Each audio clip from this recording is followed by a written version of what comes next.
and gentlemen, Comedia A Go-Go presents The Roast of Larry Garza, comedian fighting cancer. Roasting over the coals is the Titan of tumors, the Duke of dialysis, the Bleeding Gums Murphy of Southtown, and the biggest balls in all of Texas, comedian Larry Garza. Your roasters for the evening, a parade of nobodies you definitely never heard of. George Anthony. Arian. Fuck this. Braylon, who the fuck is this good-looking homo Bell? Christopher, what if Weezer fucked Powder Brickell? Joshua, nobody watches my shit on YouTube, Cabaza. Brian, all rich and shit. Gutierrez. Susie, the token white lady Hamilton. Javi, corpus goon on his 5th buffet plate Luna. Kiko, the movie critic who says dumb shit like Marvel isn't cinema Martinez. Raymond, the Cowboys can suck my nuts Orta. Tory, teacher busted for her thirst trap Instagram pool. Travis, sad fuckboy Reyes. Mario, the guy who jerked off in a church parking lot that one time. His confession is available in our podcast number 53, Salazar. Clinton, Captain Toad Shorter, if that's your real name. Bobby, Cosby apologist Smith. Aaron, brand new cap, same old bald spot Suarez. Blair, the stool tumor Thompson. Albert, May I have an organic falafel burrito, gluten-free with extra Summer's Eve because I'm a giant pussy? Vasquez, and Jay Whitecotton. Tonight would not be possible without the best-looking member of Comedia A Go-Go and 4-time Intercontinental Pussy-Eating Champion of the World, Jazz Castro. Now, your master of ceremony, he takes shotgun dumps and gave me and Larry foot aids. The 3rd best looking and least funny member of Comedia A Go-Go, this total dipshit, Regan Arevalos.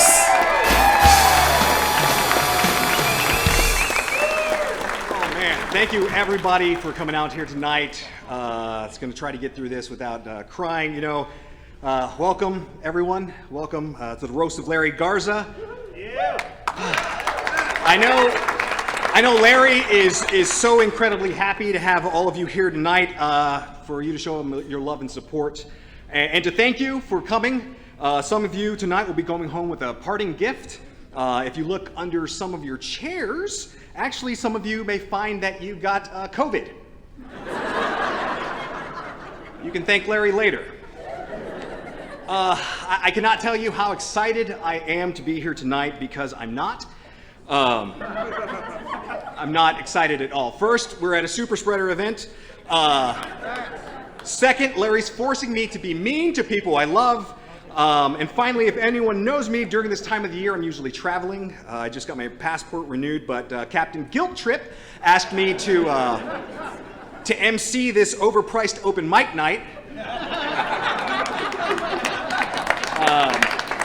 They know it.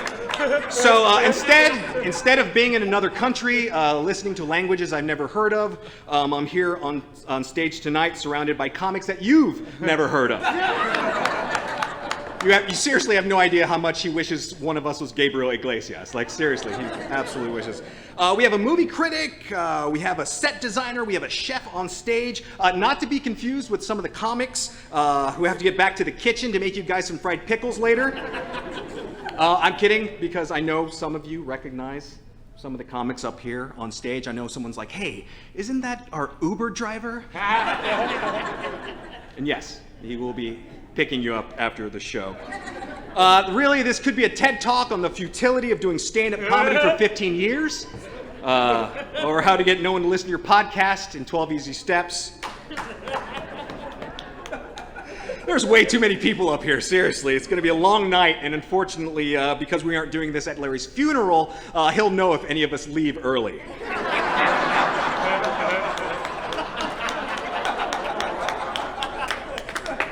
Look, I know this is called a roast, but let's call this what it really is. A very glorified barbecue plate sale, okay? You know, mijo's gotta raise some money, okay? Theo Garza gotta sell some sausage wraps. We've passed the hat around more times than friggin' Mario over here has passed for someone's tia. The superstar over here. Okay. Larry, you know what? You might as well make it an annual pledge drive, in all honesty. You know, and then much like public radio, we can donate as soon as possible so that you can shut the hell up about it. Oof, all right. This is just gonna be fun. But look, we're all here, seriously. Not because he's funny, but because we love him. Because we love Larry. Everyone knows Larry is really into horror movies. You know, I myself am actually a fan of horror stories as well. There's this classic story you might have heard of called The Monkey's Paw, where a man is granted 3 wishes, but with every wish comes a terrible and grave consequence. Completely unrelated to that, I remember when we first started comedy, Larry wished that he could be on the cover of the San Antonio Current.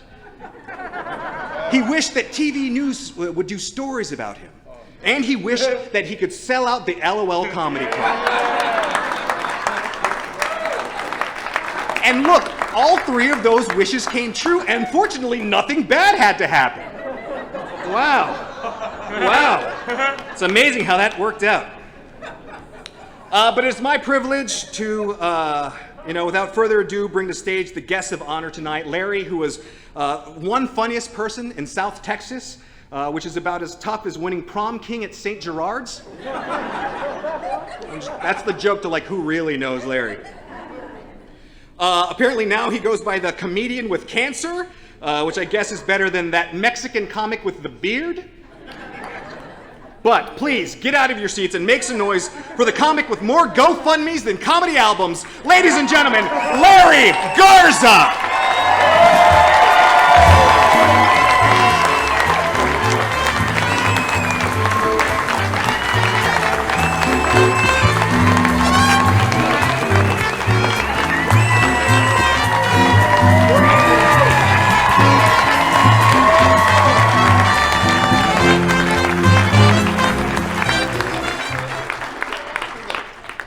All right, let's get someone actually funny up here on the mic.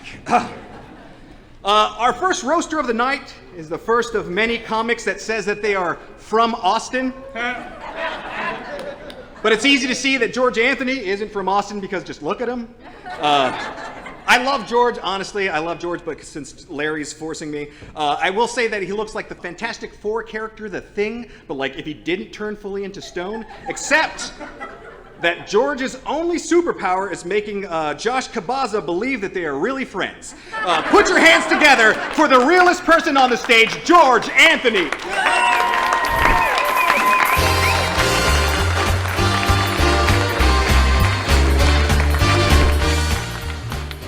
Oh, hey, what's up? All right. I'm glad, whatever, man. I don't really want to be here. But it's fine. You guys know Larry's dying, right? All right. Everybody's all happy and shit. I feel bad for you. This is like your night out, but it is anyway.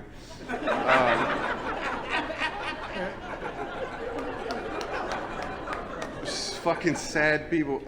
Larry, I feel this is cool, you know, because Larry's he's a good guy, you know. The fact that, you know, the people are up here, they're gonna roast them. They're super lucky because most of these people don't deserve to be on this stage. You know, like they've never been on a stage before. And Larry was like, "Hey, I'm dying of cancer. You want me to live your dream too?"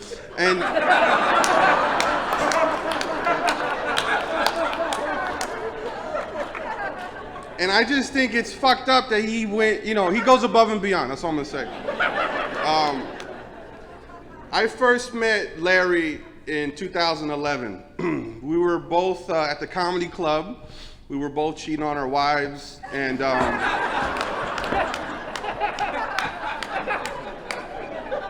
I told him to stop. I was like, hey, you're either gonna get gonorrhea or cancer, dude. You gotta stop.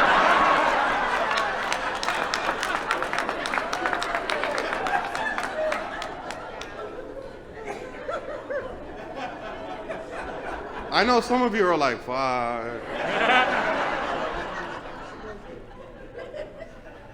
He's a good guy. When he first told me he had cancer, I'm like, oh fuck, is it in your teeth?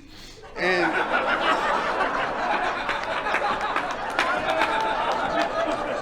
he was like, no, it's in my lung and in my kidney. I'm like, are you sure it's not in your fucking teeth though? So just for the record, he doesn't have teeth or gum cancer. I just want to make that. They're giving me the fucking light. Some of you, that means your time is almost up, okay? Some of y'all can. I don't know. That means for, anyway. I love everybody here. Actually, just like a couple people that way. And I'm very privileged to be here, dude. And I fucking love Larry, and I'm glad all this love and support is for him. And I thank y'all so much.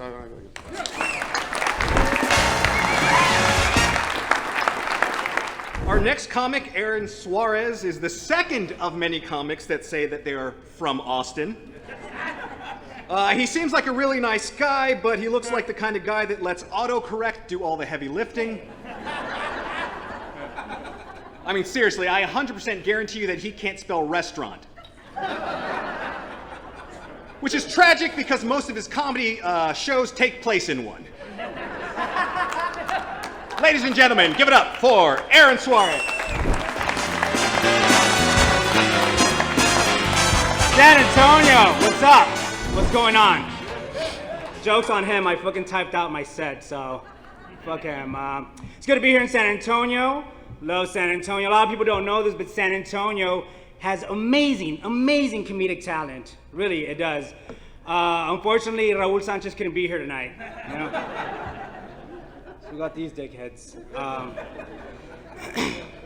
Raymond Orta is here, the king of South Texas comedy. Give it up for Raymond. A lot of people don't know this. Raymond Orta went full 180 and turned into a devoted Christian not too long ago. That's not the joke yet, but it's fine. And it was kind of weird because like he didn't even go to jail or anything, you know? You got his trusty sidekick here, Mario Lone Star Card Salazar in the building. Right? Love Mario. I thought we were cool, Mario. Mario actually blocked me on Facebook, and that's kind of fucked up. He blocked me just like his arteries. We got the lovely Tory Pool here. Give it up for Tory. Yeah, Tory Pool, man. Tory Pool has such a new lease on life. She cut her hair off. She changed it. She has a pronoun now. I don't know if you guys know this. She has a pronoun. If you guys don't know what a pronoun is, it's super easy. It's her bees.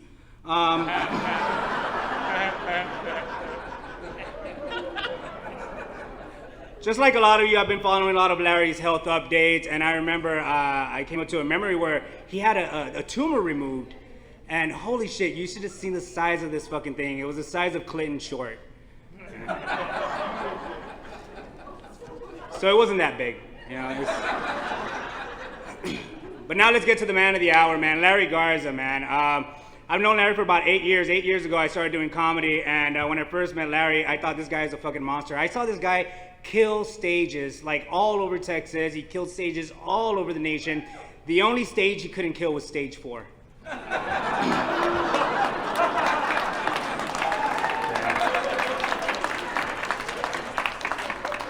Out of all the things Larry has done in his career, cancer easily has to be the most original, you know? It's fine. Oh, you guys are gonna like this one. Larry Garza looks hungry.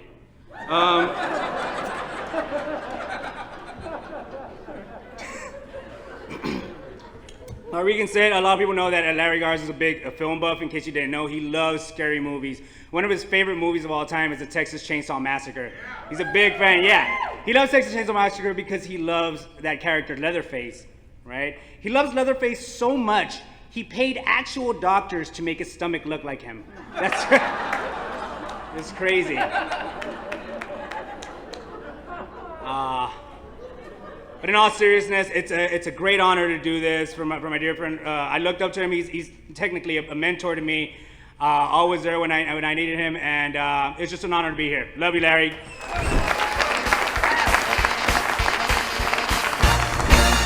going for Mike Suarez.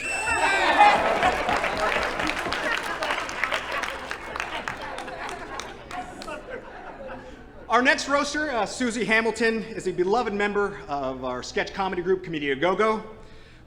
In our sketches, she's played the part of white lady, young white girl, old white lady, and who could forget Caucasian female. Susie may not be Mexican, but she sure knows how to bleach her hair like one.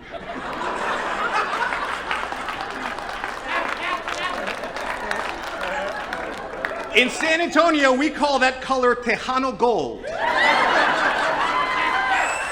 Put your hands together for Susie Hamilton, everybody.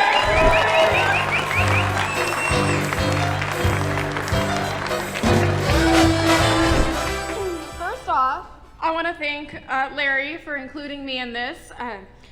In the planning emails, I was listed as a non-comedian, which I found to be a little rude. Because I think I'm funny, but I think maybe it was like a gift to, keep the bar low. So just don't really expect anything, any scathing burns from me. Like, I'm not gonna make any jokes like George Anthony can't even use Google Drive. This one's gonna land really well. I'm surprised that Jay Whitecotton agreed to this, given the fact that he'd have to come up with 3 minutes of material that didn't mention his own misfortunes. He just couldn't do it. He couldn't do it. Oh, man. And I could probably come up with a basic sex joke about the only other woman that's here on stage with me, but I'm sure all these other lame guys are gonna do that later, so I'll leave it up to them. But back to Larry. I don't know if it was mentioned, but there's not an intermission tonight. Apparently, since Larry doesn't have to pee anymore, he thinks the rest of us don't have to piss either.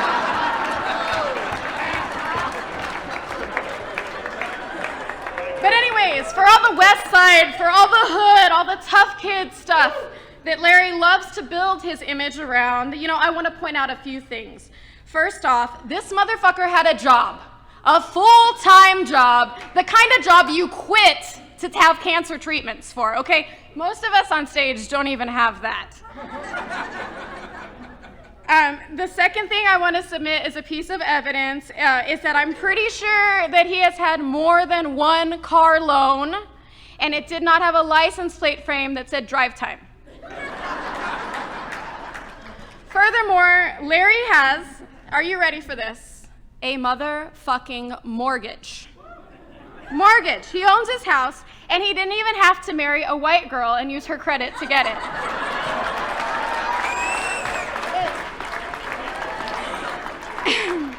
Mijo did good, right? He did good. He did so good, just breaking all those generational stereotypes, making the family proud, except for one thing. He fucked up on one thing. He misunderstood the higher education posters at school, and he skipped college in favor of spending his tuition money at university hospital. I hate to break it to you, Larry, but it's not a school. Love you, mean it.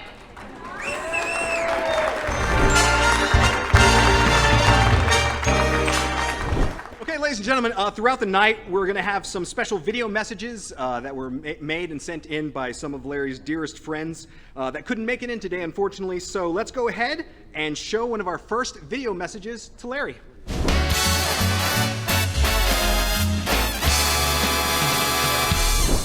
Larry, what's up, buddy? It's Lawrence. And Chloe. And we are very sorry that we can't be there tonight because we're working, and we know you understand. So I know right now we're supposed to say something bad about you or mean, but I really honestly couldn't think of anything mean to say about you. I mean, I could, but I know you'll hurt me and my family if I do. I'm sorry, but it's true. But we love you very much, and we hope that you're having a blast tonight. I'm pretty sure you're gonna get roasted pretty badly by a lot of different people, which I feel like you deserve, kinda, but not really. But anyway, have a great time. Fuck cancer. Woo! And we love you very much, man. Have a great night, have fun, and we love you. Later, dude. Bye, Lawrence. Ooh. Hey Hey Gary, it's Angela Johnson here. I'm doing a video right now. I know, but his name is Larry. You said Gary, but his name is Larry. Oh. Hey Larry, Angela Johnson here. I heard that you opened for me one time, because that's what you told me when you messaged me to ask me to do this video. I don't remember it, but I'm sure you did great though, because if you didn't, I would for sure remember that. I don't know how you got my number, because I don't remember giving it to you, but I'm glad you did though, because now I have the honor of being a part of this video, and I just want to send you so much love and say you are such a gift, you are so funny, and I do remember you. Bye. Hooray! Hooray! Someone famous! Hooray! Larry's so happy someone famous said his name. Hooray! For those of you at home watching the live stream, don't forget you can also keep donating. Keep donating. You can see the Venmo and Cash App. Please keep donating to help Larry. Just donate like a white person, and Larry's a dog that needs surgery.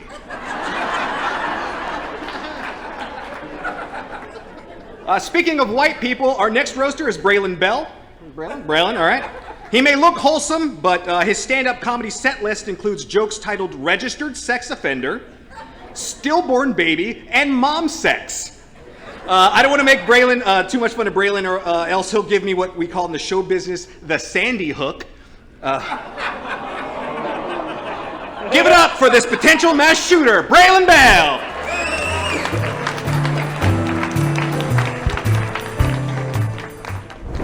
Successful stand-up comedian, local celebrity, amazing joke writer, hilarious actor, all things Larry Garza will never become now because of cancer.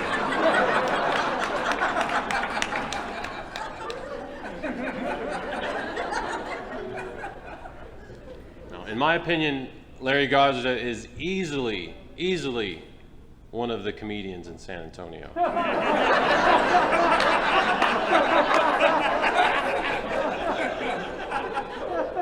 Heck, maybe even the world. I really believe that. When Larry and I first met, we got along instantly, became friends, hit it off. He even gave me a nickname, Cabaza Grande, which means cool friend. Thanks, Larry. Love you, buddy. When I first heard Larry was dying, I thought, what's new? But they weren't talking about on stage this time.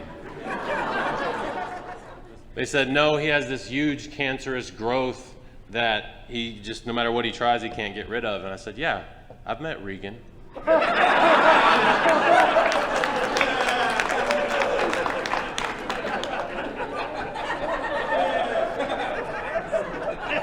Anyone who's friends with Regan on Facebook, he does this thing every year. He's done it for like 10 years or something, where he grows his beard out all year, and then he shaves it in like 10, 15 different styles and posts pictures of each one. It's really cool.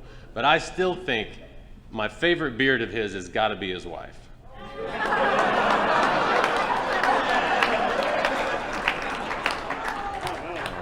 Let's see.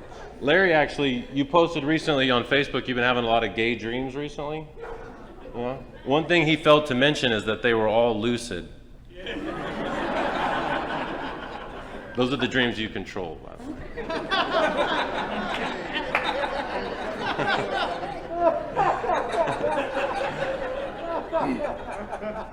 Seriously though, if Larry passes away, God forbid, the entire city of San Antonio will suffer, because he is one of the last skinny guys you guys have here.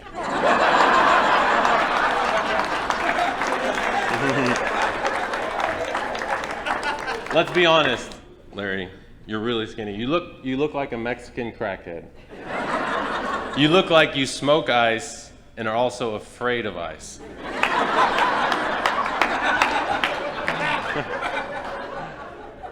Clinton Shorter, I don't know you very well. One thing we do have in common though is we do have huge heads. So you guys can't tell, but his hair on a normal person would be about shoulders length.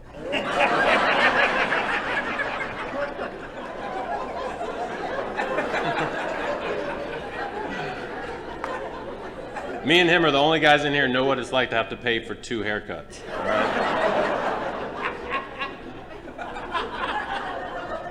You know what's funny is that I actually wrote that joke and was gonna wait to get here to see who had the biggest head.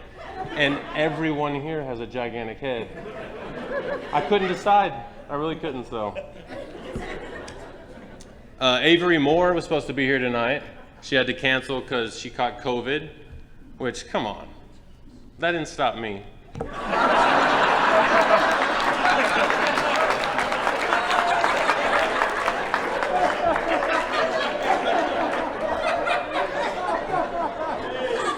obviously care more about Larry than her. So.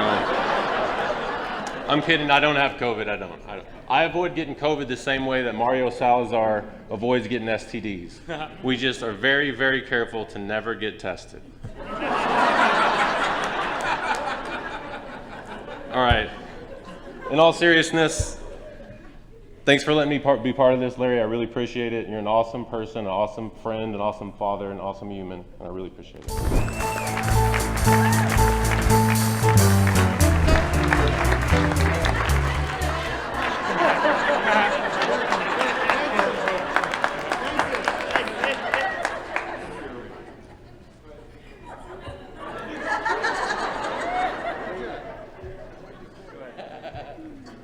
Of all the people, come on.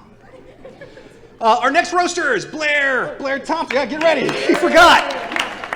I love Blair. Oh my gosh, I love Blair. He does this joke about how Mexican women are like birds. But I say that he's kind of like a hippo. Hippos are about 5 feet tall. They got pudgy legs. They're from Africa. They're very protective of their children. He loves his kids. All right? But the real reason is like everybody sees a hippo and they're like, oh man, they're so cute. But hippos are serious killers. Exactly, he's laughing, right? He's adorable. Take off your, he's so adorable. But he will straight up jack you up if you cross him. So I'm gonna get out of his way before he charges. Put your hands together for Blair Thompson.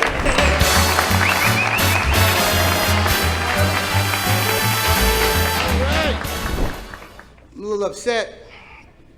I know there's a fucking video option. What the fuck?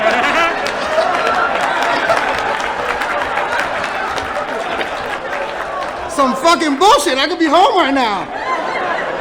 Could have fucking did this shit from my living room, sit in a video, said, well, fuck it, I see you when I see you. You know what I mean? So I'm gonna hit some of the people. We got Mario Salazar. I know y'all don't know who the fuck he is.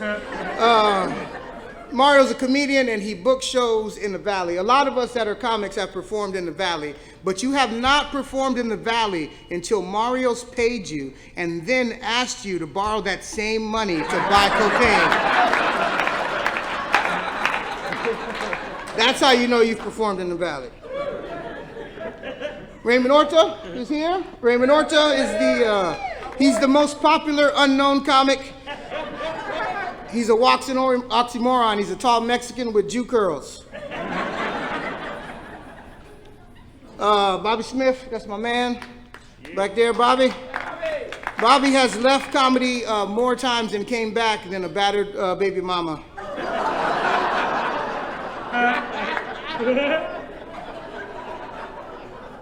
Brian Gutierrez, where's Brian at? Brian Gutierrez. Me and Brian went to high school together. A lot of people gain weight after high school. Brian was a fat fuck in high school and he's a fat fuck now. Talk about consistency, man. This guy's got it together. Josh Cabaza is a good friend of mine. He is the best comedian in our group.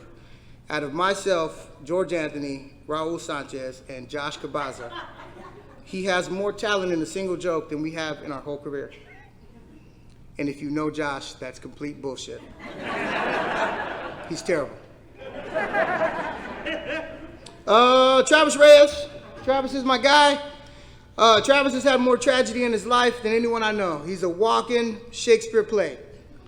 But I honestly feel he uses it to his advantage. I think he's waiting for Larry to die so he can get his dick sucked in a bar by a dad-deprived white girl.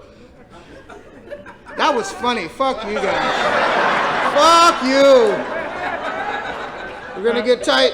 All right, whatever. All right, so Larry, I fucking love you, man. Before I talk shit about you, Larry has black friends. I'm one of them. I am one of 3 black friends that Larry has, and this is the first time me and Bobby have ever been in the same room with Larry. He's a one black friend at a time kind of person, you know what I mean?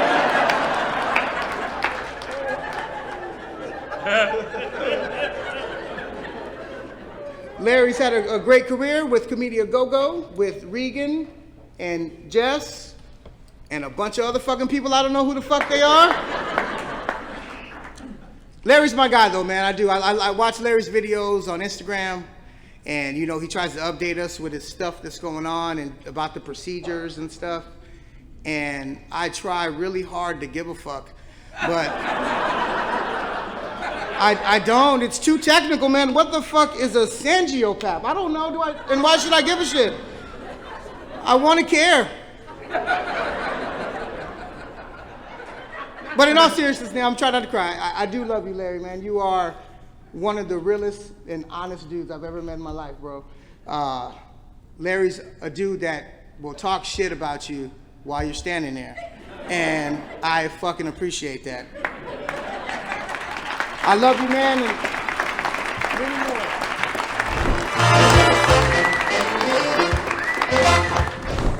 Our next comic, Javi Luna, coming to the stage, is one of many comics on this stage tonight that we thought would be dead before Larry.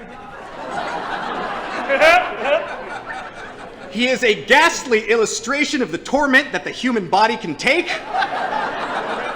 And he's been married twice. His motto after his first divorce was heartbroken, still joking. But I think soon his motto will be heart attack, won't be back. Ladies and gentlemen, Javi Luna.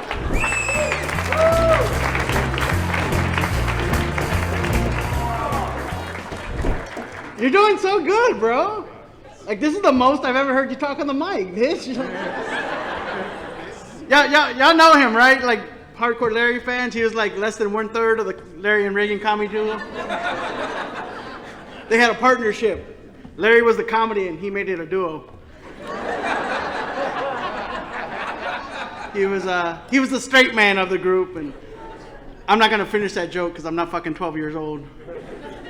If this roast has taught us anything, you know, from Larry's battle is the value of life and the true meaning of courage and perseverance and the importance of having friends that are actually fucking famous. You're very lucky all these people showed up. They must really fucking love you because I didn't recognize half the fucking people on this stage, and I actually do comedy, so it's very, very, very surprising. Give it up for Blair Thompson. I'm very happy to see that Blair is here tonight because my chances of getting pulled over leaving the club go down drastically.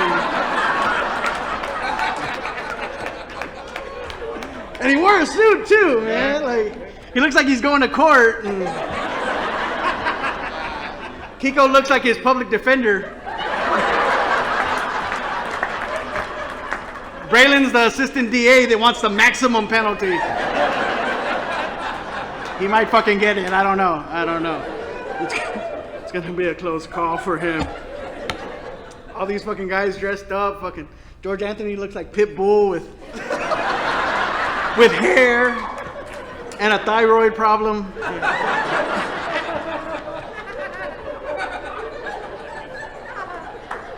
Aaron Suarez wore Jordans with a fucking suit, like he's winning senior class clown or something. It's very original of you. And of course, the man we're here for, Larry Garza. I first got to know Larry on a road trip. The first time we ever really got to hang out was we had to go to Paris, Texas. It was like a 9-hour road trip to get there. It only takes 6 hours to get to Paris, but Larry had to piss every 45 minutes. I bet we make great time now. Yeah. All right?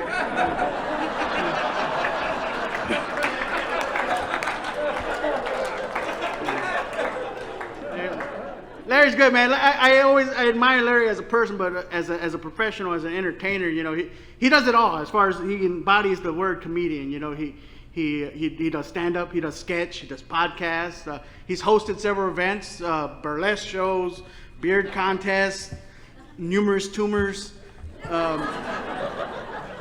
He's good. He's really good. I know Larry's looking at this kind of like it's his last hurrah, but in my heart, I believe he's going to be around long enough to get a senior citizen discount at Hot Topic.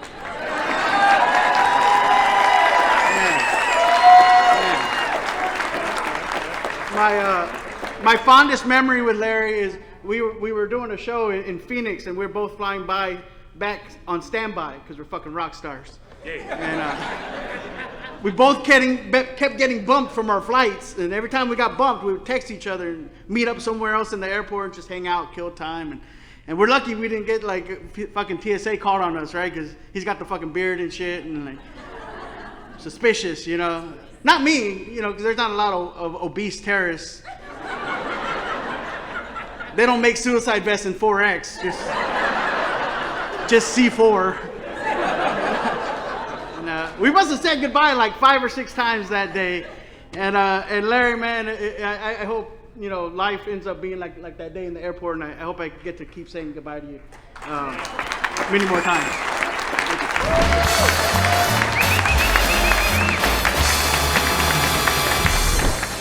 It has been such a weird, like, soap opera roller coaster ride, though, right? Like, I can't be the only one who was kind of rooting for cancer towards the end there, right?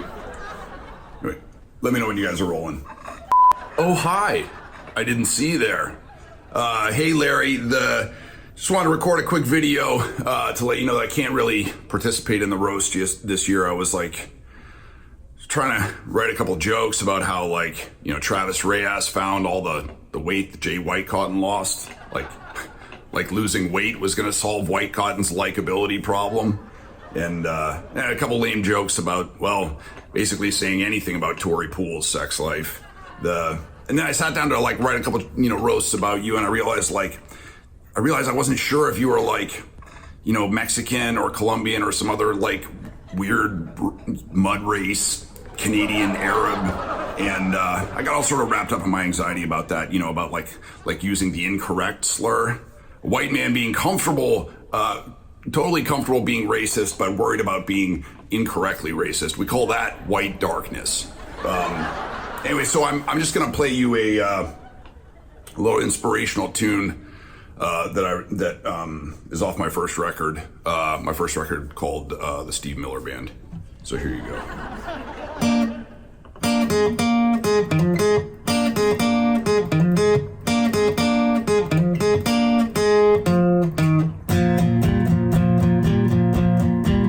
I met him out on the road in San Antonio in a basement under a bar. Looked like a Mexican, no, maybe Fidel Castro. You know, I figured that it wouldn't get far. But he became the queen of the San Antonio scene, and I know that's not saying a lot. When you got a disease that they call the Big C, people will give you the headline and slot. Whoa, poor old Larry Garza. Cancer's gonna get you one day. Whoa, poor old Larry Garza. Dead, you will have to stay. Yeah.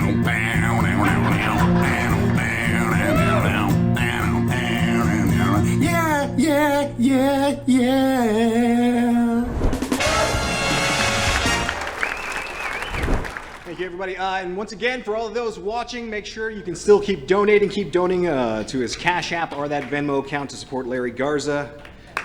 Just like he once donated to Larry's Vegas vacation. I'm sorry, I mean his trip to the World Series of Comedy.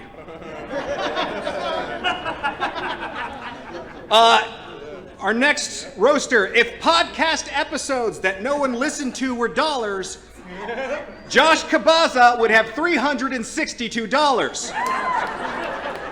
I did the math. He's the friend with all the cool toys that you pretend to like. Ladies and gentlemen, the multi-talented Josh Cabaza.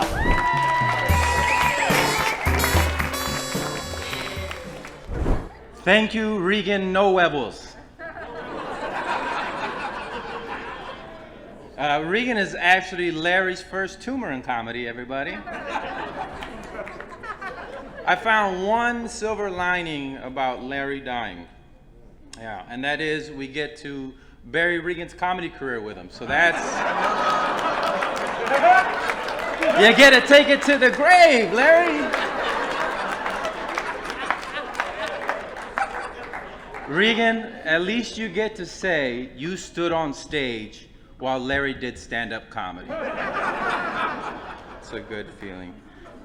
Jess, my favorite of the Comedia Go-Go trio, this mountain of a man, I have nothing bad to say about you. I love you. And never die. Because I don't think I could live in a world without you in it. And I needed you to know that tonight. I love you, Jess. Impregnate my wife. Anyway.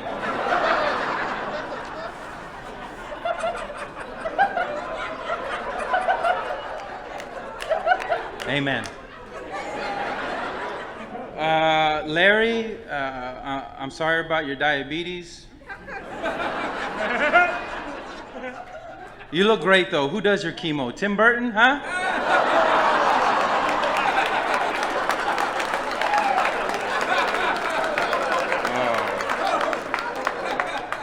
Oh, man. Poor Larry. Next time we talk, I feel like it's going to be through a Ouija board.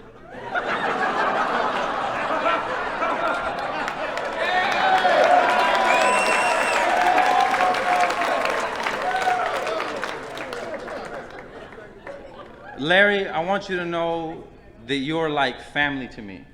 Specifically that uncle I don't let my kids around. But he has made me a better parent. In fact, whenever my kids don't go to bed, I just take out a picture of him and go, "The Larry's gonna get you."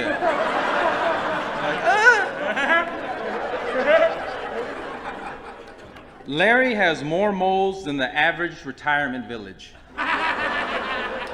Seriously, if you ever see it, it's a lot of moles. It's disgusting. Larry, you might be ugly on the outside, but on the inside, you're riddled with tumors. So in comparison, he's beautiful on the outside, you know what I mean? Really quick story. So Larry called me, George, Blair, a couple other people, and he was like, "Dude, you gotta help me out. I want to get laid one more time before I die." And I was like, "You got a wife?" And he's like, "She won't touch me." And I was like, "I got you, bro." And we fucked the shit out of Larry.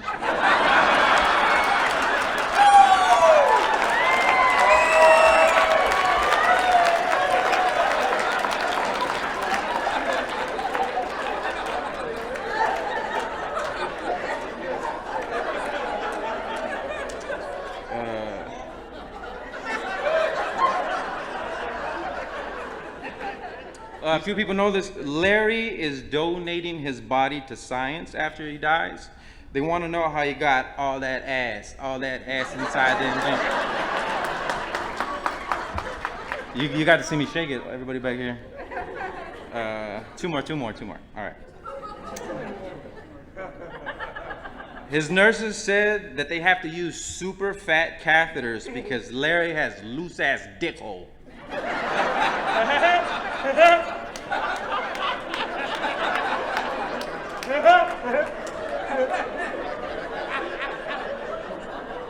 It looks like a pre-op belly button before the tummy tuck.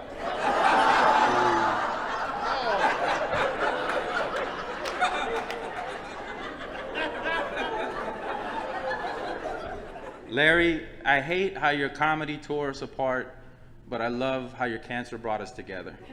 And that's what's important, bro. I love you, bro. Thank you. Keep going on.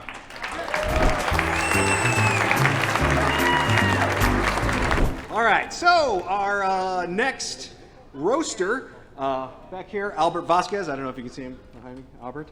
Yes, Albert Vasquez. He may look like an Arab nerd trying to cosplay as a Game of Thrones character, but as a chef, a very good chef, he can probably make the best roast out of anybody, like in real life. I mean, it's not really a joke, he could just do that.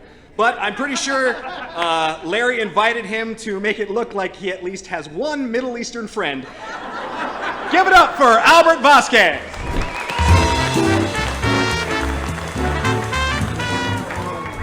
Wow, thank you all. Thank you so much. Thank you for letting me be here tonight, Larry. Really appreciate it. Especially being the only unfunny one up here. I was proven wrong when I came up here thinking that. No, it's truly great to be here. It's a great event for an even more amazing person. Give it up for Larry one more time. And also, give it up for the people that made this event happen. This is great. This is fantastic. This is really beautiful to see. This is like Las Vegas quality production here. But I guess in this instance, the motto would be whoever performs in San Antonio stays in San Antonio. I gotta say, I'm a little bit nervous being here, you know, us being in one room together, middle of COVID. This is the fanciest super spreader I have ever been to. Does anyone else get the feeling that Larry's trying to take us with him?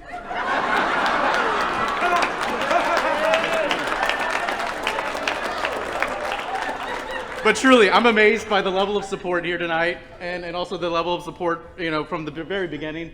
I heard Jess started pimping out his waifu pillow to raise funds for Larry. I thought that was a beautiful thing to do. I know Clinton Shorter is missing a Klan rally just to be here tonight. It's true, it's true. And when Larry made those fuck cancer shirts, Regan was first in line.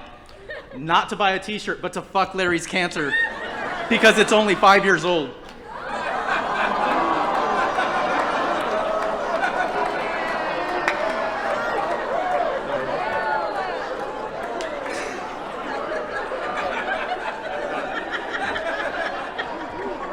I really wish that all of us being here was under better circumstances, though. I really do. Larry, I really hate seeing you this sick. You look like a melting Ripley's wax sculpture of Dave Grohl. I feel like I'm roasting the zombie corpse of El Chavo. I find it ironic that after all the gay jokes you said in your career, that due to your surgeries you would end up more patched together than an AIDS quilt.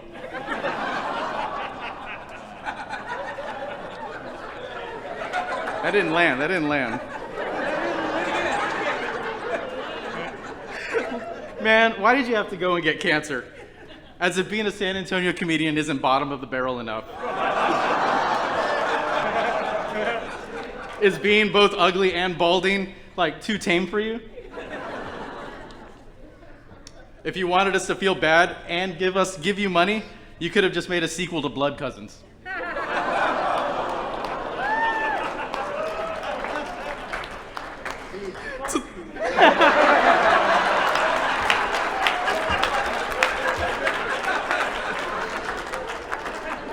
To Larry, I'm many things.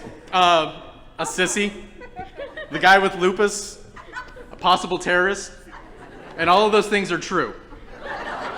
But most of all, he considers me a friend, and I couldn't be more proud about that. Larry, I celebrate all that you are and all that you do, and I will till the day I die. Love you.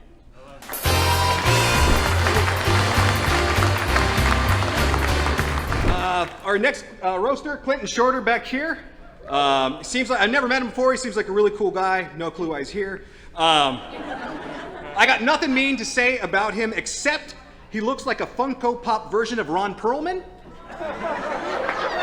And that's not a mean thing.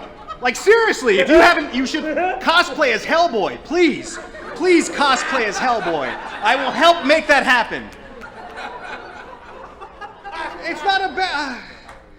Larry was trying as hard as possible to fit as many people on stage tonight, so Clinton was measurably a good choice. Ladies and gentlemen, Clinton Shorter.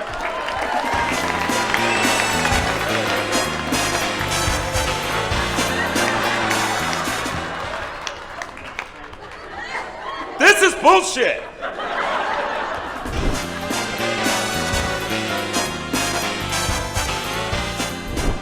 picture it. Y'all just can't see me. How about that? Pretend I'm John Cena for a moment.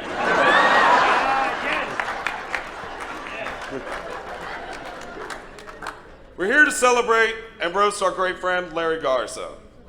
Back a couple years ago, before he really got cancer and it started like really messing with him, he invited me to come do a couple podcasts and go on shows.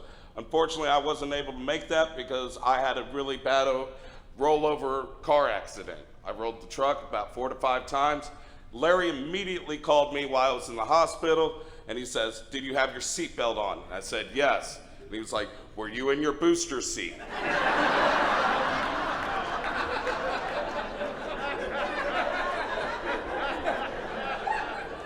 It's wonderful to see, like, what's really awesome is to see everyone here. This place is sold out, it's live streaming, there's hundreds of people watching, and Larry has Cash App and Venmo, but he couldn't spend $5 at the fucking dollar store to buy a step stool.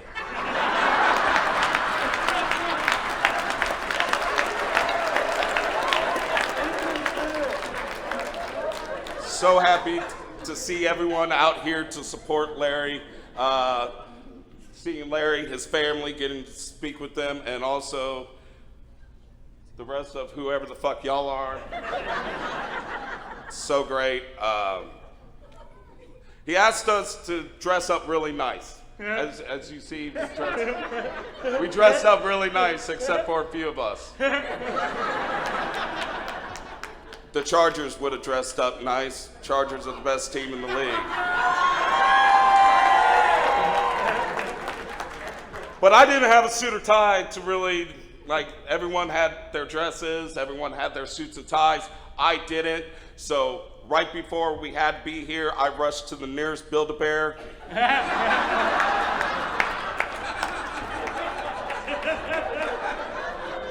I got that button on the inside that says, "I love you." No, Larry is a great friend, amazing father, and a hilarious comedian. His battle with cancer truly makes me want to get rid of 3 things in this world.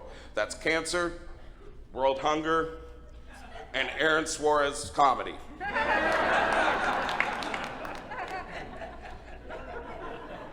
I love that everyone is here. Raymond Orta, he's here. He's he's a good friend. He's one of Texas' best. And I love the fact that he played as a stunt double for the guy in Home Alone.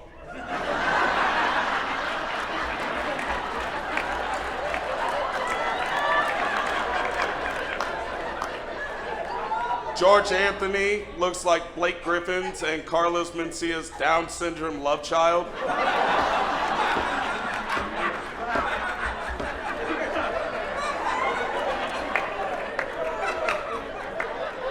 Hey guys, I only have a few more seconds, so I'm about to get out of here like Kawhi Leonard did.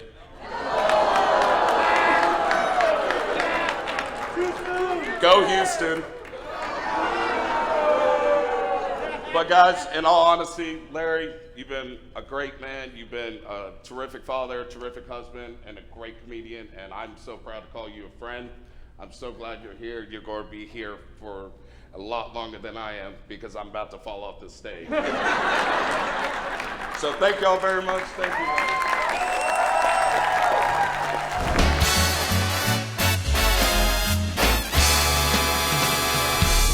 Hi, I'm Chris Mata.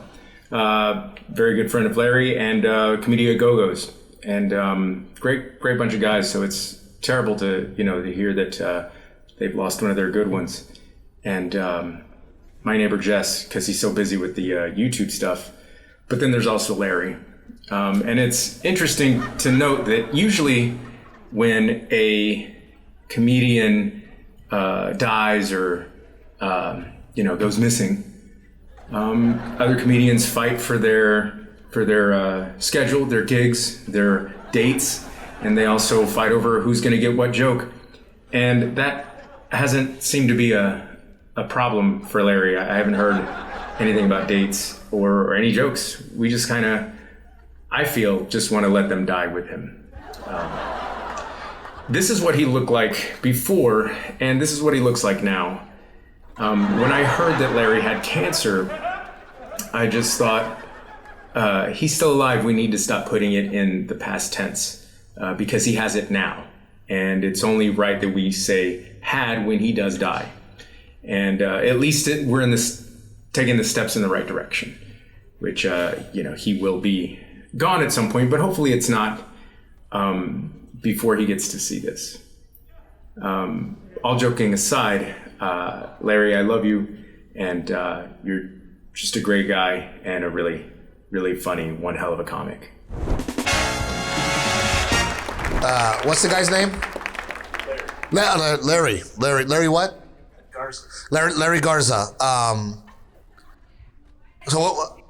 He's the comic. Oh shit, is he still doing comedy? Wow. All right, well, hey, Steve Trevino here, and so we'll start right there. Okay, we'll start, because I don't want Larry to feel bad. So we'll just pretend like I fucking know the guy. Larry Garza, Steve Trevino here, and I just gotta tell you, man, I didn't even know that you were still doing comedy, bro. I'll be honest with you. I've seen you perform before, and more people have died from your act than they have from cancer. As a matter of fact, fucking cancer is funnier than you. If somebody needed somebody to physically show somebody what cancer looks like, it would be your fucking face. You are one of the worst comics I've ever seen in my life, and I can't believe you're still doing comedy. As a matter of fact, we sent you cancer to get you out of the comedy game. In all sincerity, Larry, I'm glad to have you back. So many people love and care about you, my friend, and you are a staple in the comedy scene, and I just want to let you know, man, that I'm happy to do this for you because I love you, I miss you, and I can't wait to see you on stage again, kicking ass, my brother. Larry Garza, love you, baby. I'm glad you're back at it, and man, you are like a fucking cat, buddy. You have 9 lives, and I'm happy you do, because you are fucking amazing, my friend. See you soon. Hello, everybody. Thank you very much for coming in to this fundraiser for my nephew, Larry Garza. This is about the 8th or 9th fucking fundraiser for this guy. I don't know how many times he's gonna die. There's been more fundraiser for this fucker than the March of Dimes. Who farted? For those of you who don't know, which I doubt, my name's Jesus Who Farted Mendoza. I was a plumber with Tejerina Commercial Plumbing past 29 years. Now I'm retired, living my dream. And one of those dreams, that's right, was getting runner-up in the 2013 Funniest in South Texas. I was broken from one I pawned, but that's alright. I'll tell you who didn't make it. That fucker Larry Garza didn't even place, but his Theo did. So fuck you. You know, I got, a little bit of complaint about all these fundraisers that got going for him, because no one did a goddamn fundraiser for me when I had COVID last year, or the year before that, or when I brought it from Matamoros. But really, what I want to say to you, mijo, it means a lot to me. And Larry, I hope you never get well, because if you ever do, you won't have a career. All right. That's pretty good, I'd say.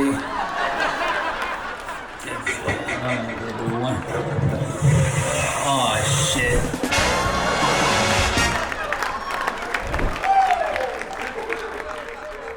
It's good to see your Uncle Sil. It's good to see your Uncle Sil, Larry. Y'all both look equally terrible, but it's good to see you both. All those still watching, make sure, like I said, keep donating, please, to support Larry. But I'm gonna use my time now to promote our next Roasters Comedy Club, Bobby Smith over there. He's the owner of the Upstage Comedy Lounge. It's the first black-owned comedy club in San Antonio.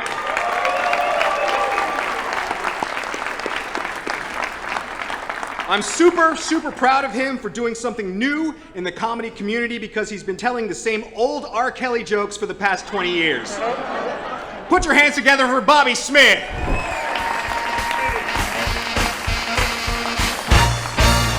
Thank you. I'm happy. It's my first roast right here, so this is really, really awesome. Appreciate y'all, all coming together like this.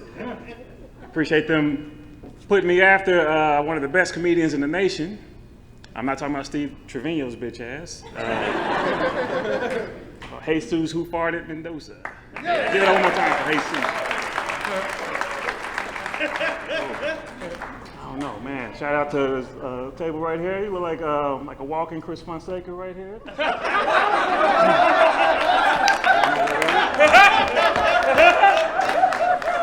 Man. I'm tripping. It's like some Marvel shit. Like, man. Ryan Jeremy in the house. My homeboy Blair. Look like a crooked pastor. My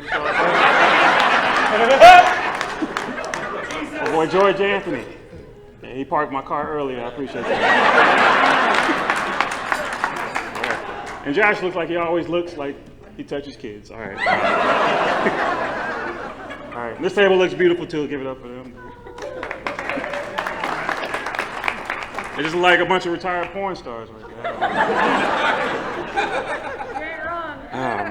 Man, if y'all don't know, you know, Comedia Go-Go in the house, right? Comedia Go-Go?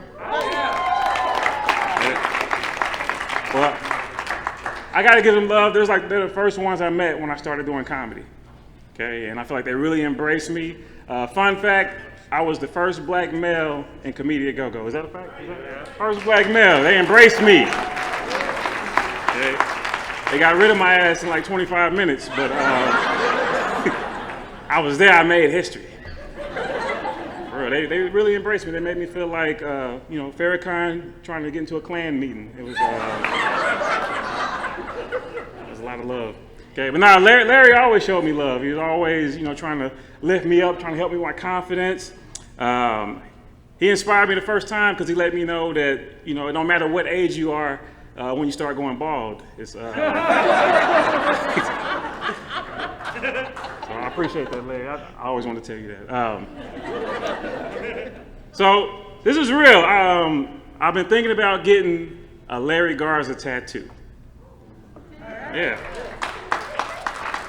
Just you know, something to signify, you know, what Larry represents. You know, anytime, you know, something that represents fuck cancer, just somebody with good heart. You know, somebody always puts their family first.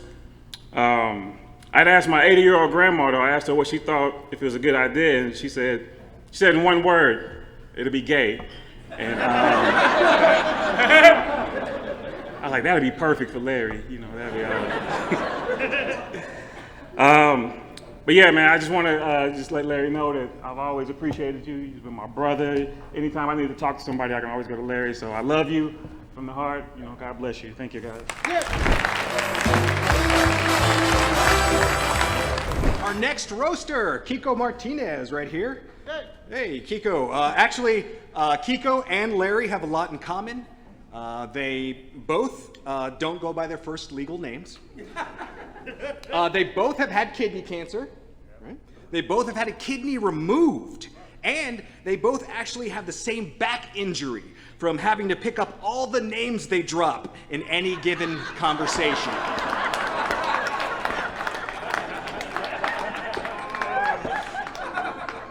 Give it up, everybody, for our favorite movie critic, Kiko Martinez. Good evening, everybody. My name's Kiko, of course. I'm one of Larry's friends who isn't an actual stand-up comedian, which also means I'm one of his only friends who isn't using tonight to try to further their career and open for Carlos Mencia. You know, when Larry asked me to participate in this roast, I was hesitant at first. I asked him, Larry, are you sure you want me? I'm not a comedian. I'm not very funny. But then he sent me a list of everyone he invited, and that's when I realized, oh, you being funny was actually not a requirement. Actually, I was surprised that Larry wanted to get roasted. I thought the radiation had already done that.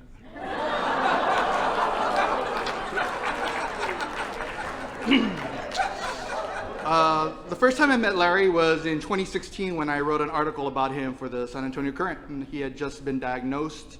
So I interviewed him about his life and career. In fact, here it is. It was the cover story. I titled it Funny or Die. Funny or Die. 5 years later, Larry still hasn't made a decision. Larry, it's multiple choice. Be funny or die. After the story published, Larry called me up and said it was always his dream to make the cover of The Current. I was like, Larry, there had to have been an easier way, man. You could have joined SAPD and fed a homeless guy a shit sandwich or something.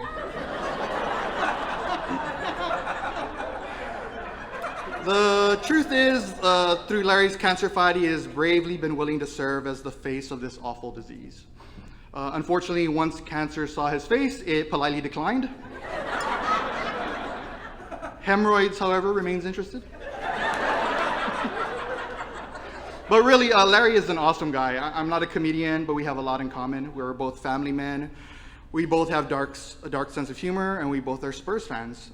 We all know how rough it is to be a Spurs fan right now. What's the record, like 14-9 or 14-19 or something like that? Honestly, I'm not sure whether we'll see another championship in Larry's lifetime. But there's always next year.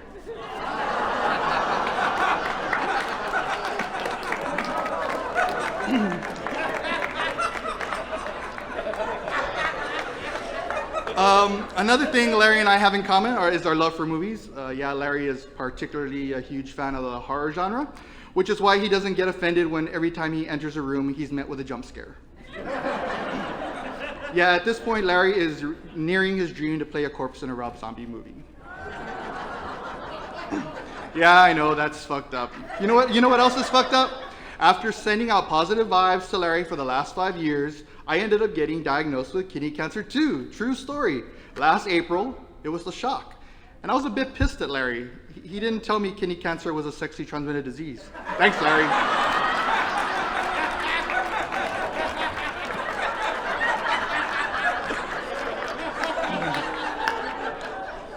Larry's relationship with cancer has been difficult. I'm sure at times he's hated it, and maybe even sometimes he's embraced it. Honestly, I really hope that Larry fights his battle with cancer long enough to get onto the stage at the end of the night. But if he doesn't, that wasn't the punchline. But if he doesn't make it, hopefully he can take solace in knowing at least one of them is finally killed in front of an audience. Larry, I know we haven't been friends for as long as most of the people on this stage, but I just wanted to tell you how much of an impact you've had on my life over the last few years.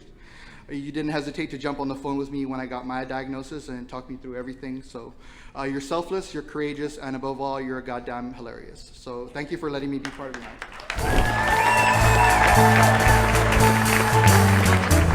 Okay, we're trying to keep this show from running too long, and our next roaster isn't important enough to make fun of. Ladies and gentlemen, Christopher Brickell!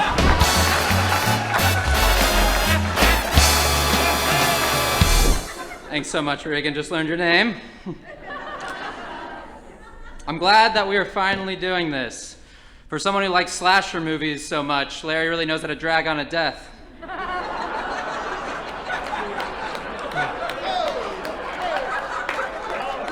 Larry's had cancer for so long, I can't even use it as an excuse to get off work anymore. They're like, yeah, we've seen the Current articles. I'm glad to see that everyone's wearing their mask tonight. You guys know Larry has cancer, right? Fun. No, Larry's not worried about getting COVID. He's just worried about having sodium. It's very nice for Laugh Out Loud Comedy Club to put this on for Larry. Yeah. If they really loved Larry, though, they would shut down and become a Spirit Halloween.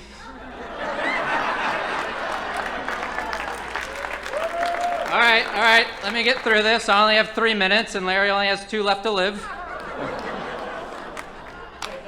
Joshua Cabaza's here. Yeah, thanks for dressing up tonight. It was only Larry's dying wish.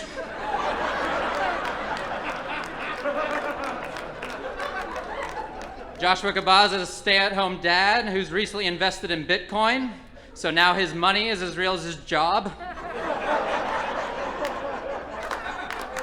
George Anthony is here. George Anthony recently started dating a 26-year-old. As Larry is dying, George's new girlfriend is being born.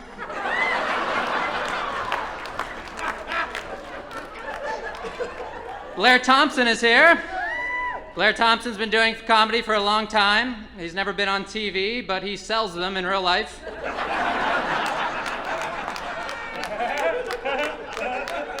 Jay Whitecotton is here. Jay Whitecotton is so vain that he's trying to be skinnier than a man with cancer. The worst thing that will come out of Larry's death is Jay Whitecotton's Facebook post. Brian Gutierrez is here. Brian used to do comedy. Now he sells mortgages because you know what they say, if you can't make them laugh, put them in crippling debt. Aaron Suarez is here. Aaron Suarez will be disappointed to know that Tory Pool already got Larry's corporate gigs. Sorry you made the drive, buddy. To the man of the hour, Larry Garza. Yes. Larry has always been a great husband. Larry's always been very loyal to his wife since he's gotten cancer.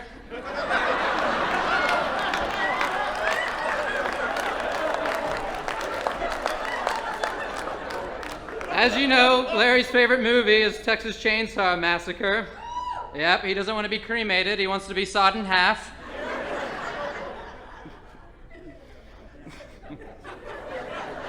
I've learned a lot about comedy from Larry. Like he always said to me, Chris, never run the light, just run towards it. I got the honor of opening for Larry at one of his last headlining gigs. We were in a small town and a bald white man rushed the stage because he didn't like Larry's race material.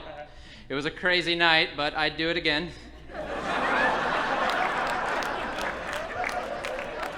Larry, truly though, you're a true inspiration to me and you always will be. I love you so much. Thank you, Larry.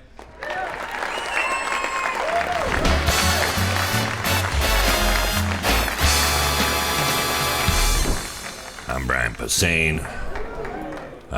This is for the Larry Garza, right? Yeah, memorial. I'm sorry I couldn't be there.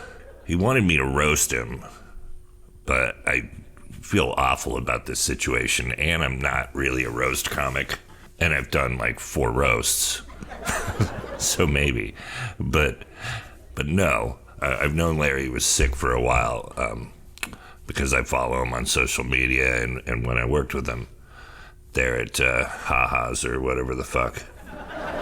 LOL. Ugh. Great club, but rough name.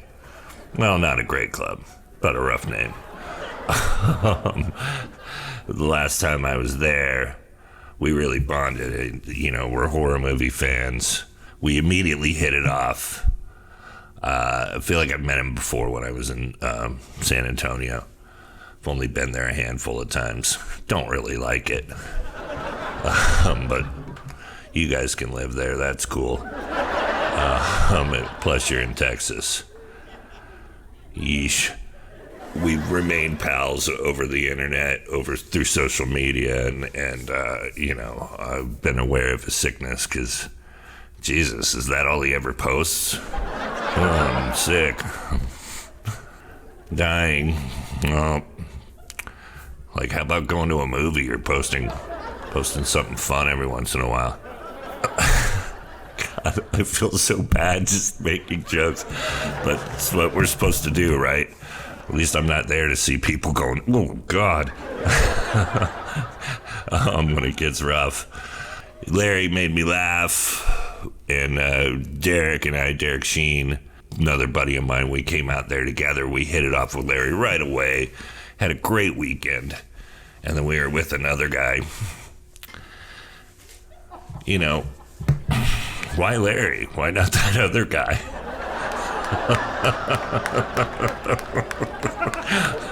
Sorry, Larry. Why you, buddy? The other guy. Oh, boy.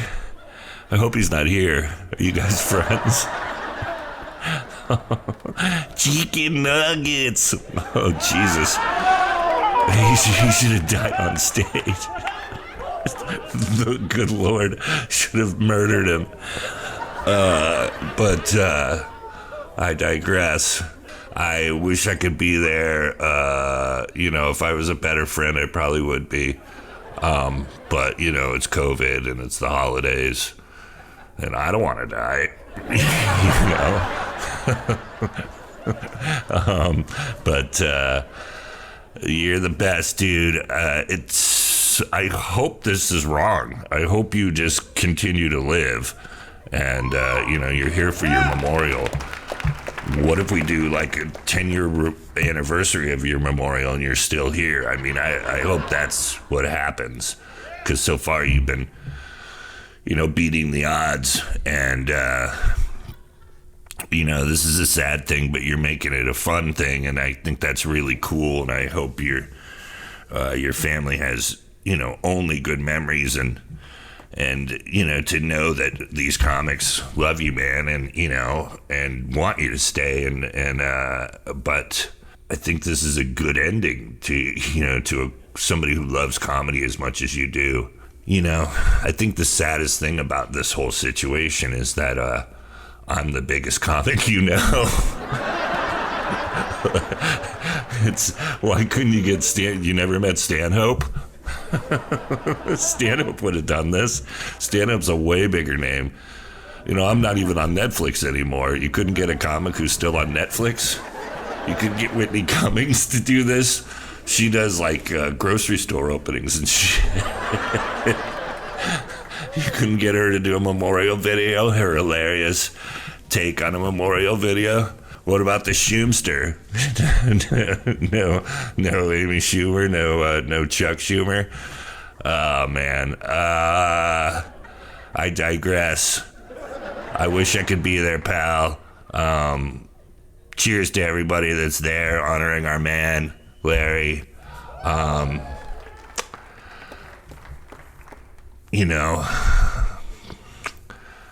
love you, dude. Cheers.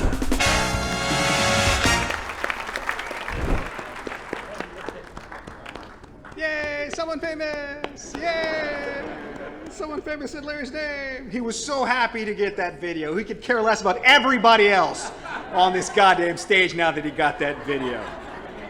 He still wishes that was Gabriel Iglesias, though. All right. If tattoos made you cool, our next roaster, Travis Reyes, would be the coolest person in the room. But unfortunately, the only thing that his tattoos will do is make his dead body easier to identify in a Chili's parking lot. Give it up for Travis Reyes! Wow, hey, thanks everyone. I'm sorry, you just saw a super famous comic, and now you get Sam's Club Seth Rogen up here, so I'm sorry about that. We're all here to raise money for Larry because the American healthcare system is very cool and good. And obviously we all love Larry. And it's heartwarming to see so much support for Larry. But what really needs more support right now is the stage. It looks like there's 47 beach baby whales up here right now. A bunch of men's XL store model mannequins got Night at the Museum to life. The average body type of the comic on this stage is a garbage bag full of creamed corn. I'm not a betting man, but at least 5 people on this stage have hot dogs in their pockets. Kiko Martinez is here.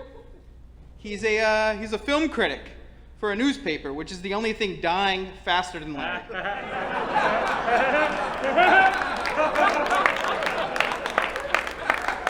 Please support your local newspapers, people. Grab a current on your way out and wipe your ass with it. I don't give a shit what you do with it. Josh Cabaza's here. Josh Cabaza's a conspiracy theorist. He believes in a lot of crazy shit. The craziest one is that he's good at comedy. George Anthony's here. He's modeled his whole career after Patrice O'Neill. The only thing he's missing is the talent and the diabetes. Chris Brickell, who you just saw. The most impressive thing about Chris Brickell is he manages to look like it's his first day of 8th grade and his last day at the mattress factory at the same time. Sort of a Schrodinger's hat situation going on there. If you broke open George Costanza, Chris Brickell's what you find inside. Just a tinier, shittier George Costanza. Blair Thompson's here. We need to wrap this up because he has a high school basketball game to coach after this. Coach Carter looking ass. Mario Salazar's here. He's a Hispanic Trump voter, which is an oxymoron. Calm down, guy. It's almost as big as oxymoron as an unfunny comic. I actually have a tattoo of Larry Garza. Thank you. It's right next to James Gandolfini and Philip Seymour Hoffman, my two other favorite dead guys. Larry, this isn't a roast, actually. We're actually here. This is an intervention. Your Crypt Keeper cosplay has gone way too far. Larry has a comedy duo with Regan, and it reminds me of Cheech and Chong, because every joke sounds like it was written in 1975. And you have to be high as shit to think it's funny. Larry's known for his unique characters. Jesus Who Farted Mendoza, who you saw. Am I supposed to say that? Am I supposed to shatter the illusion of you putting on a pair of glasses? Great character work, transformation like Robert De Niro in Raging Bull. It's a huge departure from his regular comedy set of being a slightly younger hack Mexican comic. Seriously, I don't know what Comedia Go-Go is going to do when Larry dies. It's going to be like when LeBron James left the Cavaliers. Just a bunch of talentless idiots stuck in a shithole city. Larry, in all seriousness, I love you, and I probably wouldn't be alive without you. You have to live with that for the week you have left. And please don't die, because you're the only one who books me. Thank you.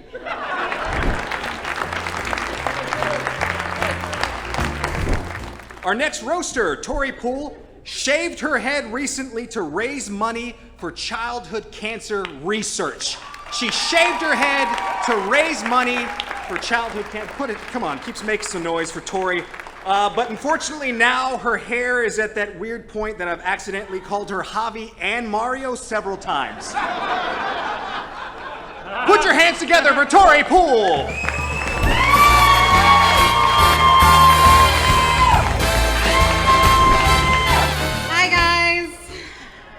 I was honored to be one of 3 Latinas on the roast today. The other 2, of course, Javi Luna and Aaron Suarez. If you guys don't know who Aaron Suarez is, he doesn't either. It's okay. Raymond Orta's here. Yay. Yeah, Raymond is interesting, Christian comedian and pro-lifer. So I like to call him Raymond No Aborta.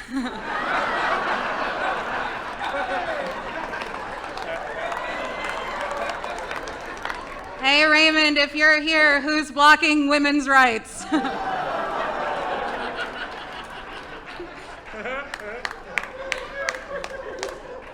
Bobby Smith is here. Give it up for Bobby. Bobby owns one of the first black-owned comedy clubs in San Antonio.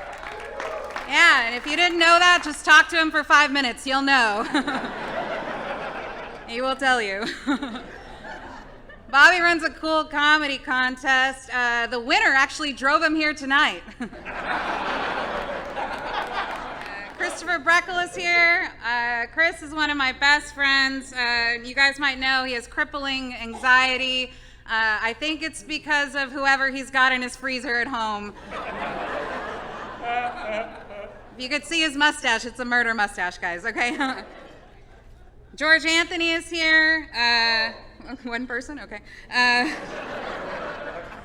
George said he wouldn't roast anybody he hasn't known for over 10 years, which is weird because he's head over heels for someone he's known for 10 minutes.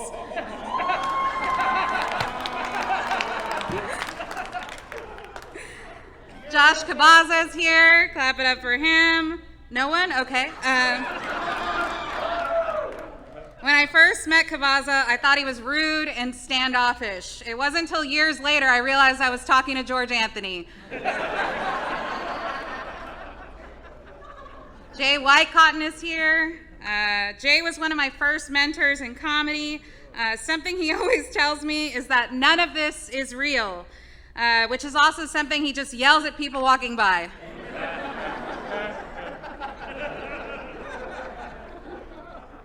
We got everybody from Comedia Go-Go, Larry, Regan, and Gimli, the dwarf from Lord of the Rings. Jess. Oh, okay. In the past, Regan has had a reputation with the ladies. If you don't know what reputation with the ladies means, it's when Regan gives you oral and you can't come around anymore. Is that too far? Okay. Larry was one of the first guys that ever took me on the road. It sucks that he's sick because he always drove. Bummer.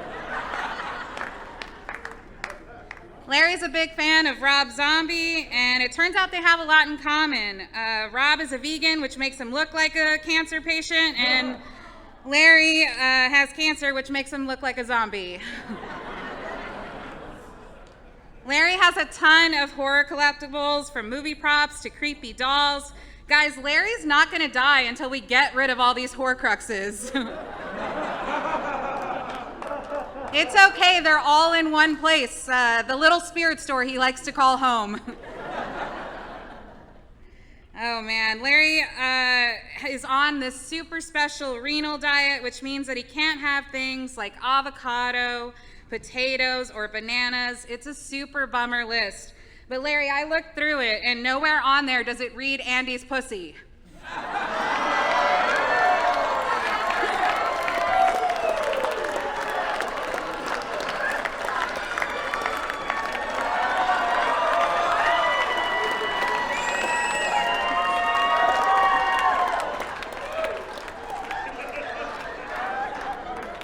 I'm sorry, Andy.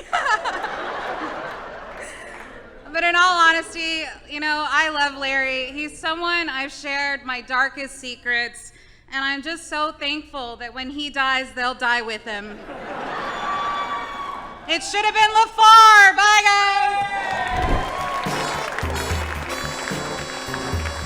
All right, our next roaster, Ariempur, is incredibly funny on stage. Off the stage, though, he's a lot like Eeyore from Winnie the Pooh. Not only does he sound like Eeyore, but he's generally a pessimistic, gloomy, depressed, old gray stuffed donkey. The only difference is that Eeyore is actually worthy of love. Oh, let's get him to the stage, Ariempur!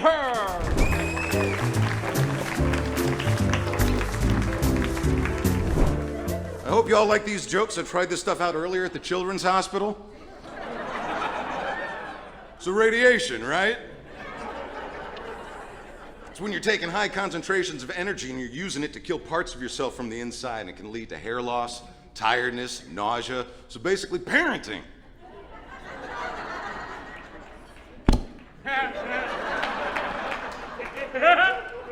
It's not something I mention often, but I do like to, I give a lot to charity. I've done lots of work for groups like Movember and Gilda's Club. I even bought Larry's special.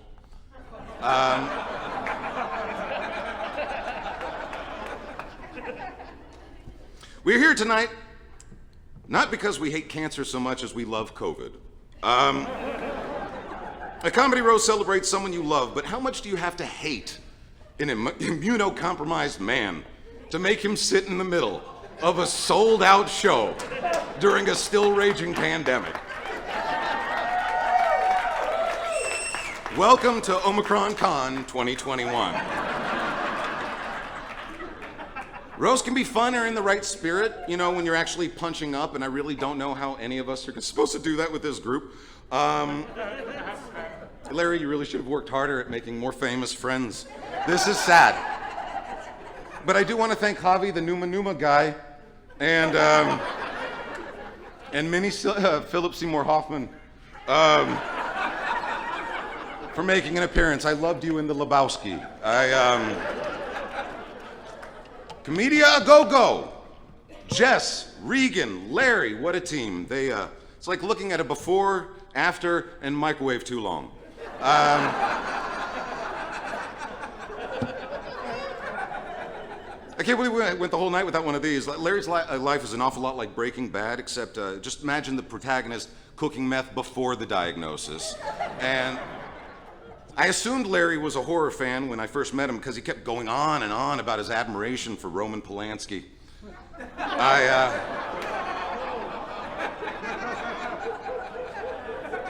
I said, Rosemary's Baby? He said, anybody's who farted. And,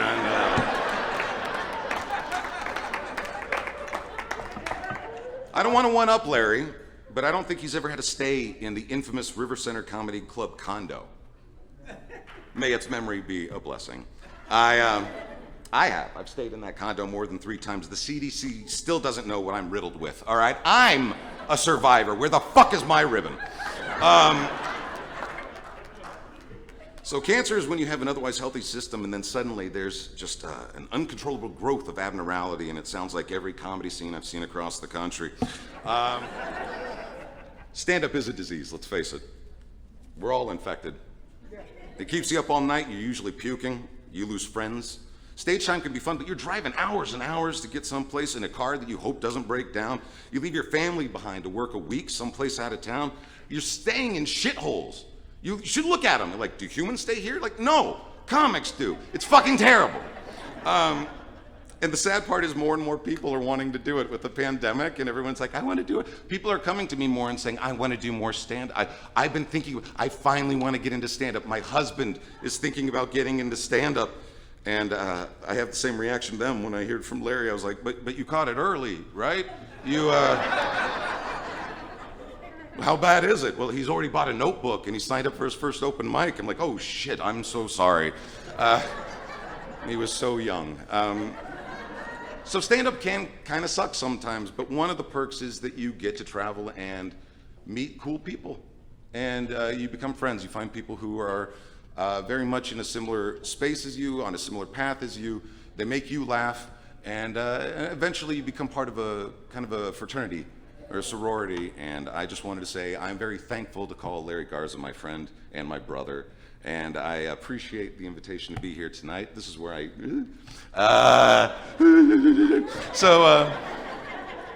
just do want to say from the bottom of my heart, from my family to your family, we wish you nothing but love, and I love you. Thank you so much.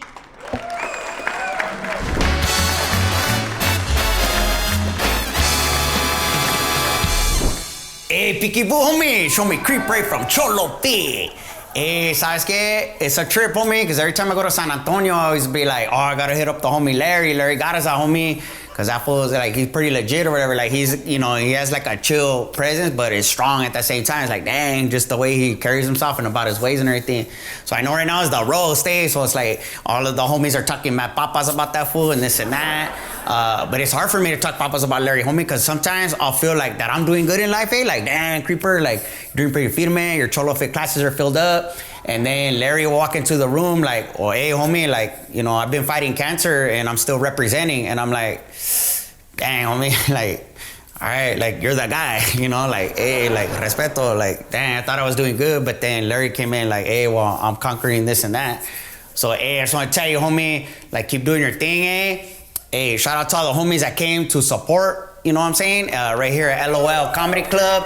And because all the proceeds or whatever go to Larry's pocket. So he needs that right now. Because all the expenses and everything. Because he likes, you know, with the tamales he's going to have to buy for Christmas time and everything. So, and for, you know, this and that. Hey, so just keep doing your thing, homie. Keep representing. You know, you're funny as fuck, homie. Like, every time I see that, hey, Larry's funny, homie. And then sometimes he could act like whatever. But for the most part, he's a firme vato, eh? But yeah, sometimes he'd be like, all right, Larry, like, kick back with this and that. Nah, just playing. All right, hey, homie, so, hey, happy holidays and all that, pedo. And happy New Year and Año Nuevo. And Larry Garza, homie. I'll see you next time I'm in San Antonio, homie. And much love and respect from the homie Creeper. That's what's up. Yeah, no, but the other fools are going to talk a lot of papas. So, you know, I got to show that fool, you know. Yeah, no, they'll clown that fool. Oh, dang, it's still recording. All right, hey. Hey guys, Toto Rodriguez here. Sorry I could not be there with y'all tonight. I have a big gig tonight. As Larry knows, I told him that it's at a quinceañera, so all that means is I'm not getting paid because it's family. I've known Larry from the moment he jumped on the River Center comedy stage. You know, we hit it off really well-liked guy. I mean, you meet him, you felt like you've known him all your life. How do you roast Larry Garza? How? He will not let you kind of one-up him, if you will. I found that out because Larry and I keep in touch on social media quite a bit. We were both in the hospital, recently. he was in pretty bad shape. I was looking at his videos and I was in pretty bad shape, and we were kind of basically praying for each other and kind of keeping each other up and that kind of thing. But the one thing that got me was, I remember I did a video to let all my friends, family, and fans know how I was doing. And Larry was doing the same thing, but let me tell you something. I just had a nasal cannula, but this guy, Larry, goes the extra mile and has like this pipe stick straw thing coming up his nose, like all in his nose. He had like, the little, he had all that going. I mean, he had a little box over here, and I mean, he had all kinds of stuff. I mean, he had props, and he did his GoFundMe video with props. And I'm like, man, this guy, he thought it out. And all we were missing was Sarah McLachlan in the background. That is all we missed. I started giving him money. From my own GoFundMe, I'm giving him money. The next video I did, I started shoving stuff up my nose. Like a pixie, I think it was a pixie stick. I put the pixie stick on both noses. People just thought I was being funny. I was trying to be sincere, but Larry, I gotta give it to you, man. I feel so wrong saying that, but you did it, man. You raised, I hope you enjoyed the $14.50 I gave you that I had at the time, because under anonymous, that was me, because I didn't want to be embarrassed and just say I had $14.50. So anyway, Larry, I remember the videos, but I was glad to see that you were out of the hospital. I just wanted to say, Larry, that you know what, love you, bro. Rodriguez family's praying for you always, and you got a beautiful family, you got a beautiful support system, you got a beautiful fan base, and if you ever need anything, bro, I'm there, especially, but you don't have to go the extra mile, putting some props, all that, but, hey, you did it, bro. So you're out, you're doing better, and we're grateful to God for that. And again, the man above me knows exactly what you need and what you want. That's right. You thought it was somebody else. I know you did. All right, Larry. Love you, bro. Have a good night. Oh, Cleto. I remember when he was in the hospital as well. Someone close to me actually texted me, where's Cleto, ... in the ER. If only there was some substance that he could have taken to build up antibodies to make sure that he didn't get that disease that he got. If only there was something that existed. I know he got a lot of prayers, but apparently he didn't use a lot of thoughts. It's called a vaccine.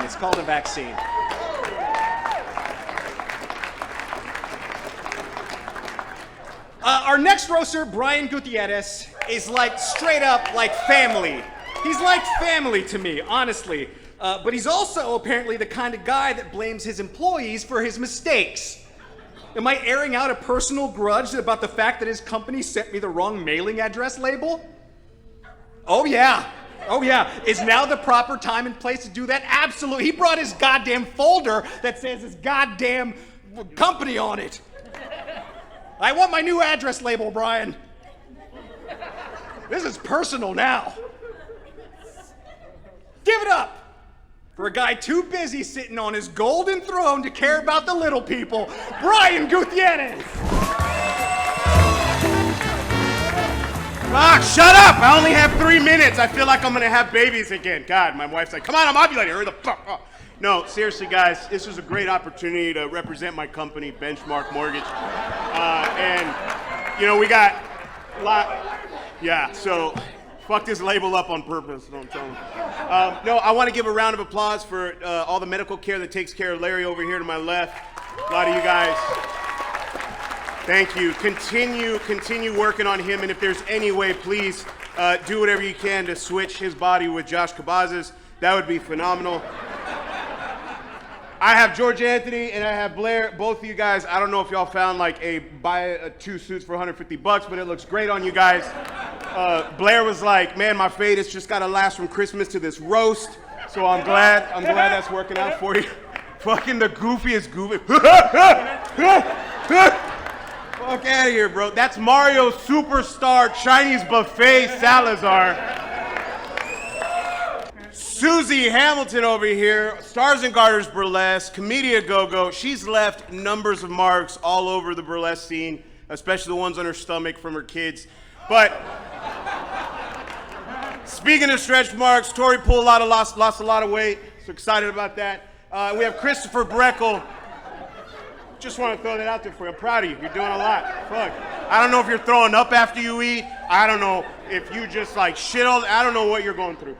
Brickell, talking shit about me and my finances. You look like the apprentice to the freaking Monopoly man over there. Your shit. You look like you know so much about like paintings and freaking wines and how to freaking successfully wipe a hard drive. Like that's everything you look like.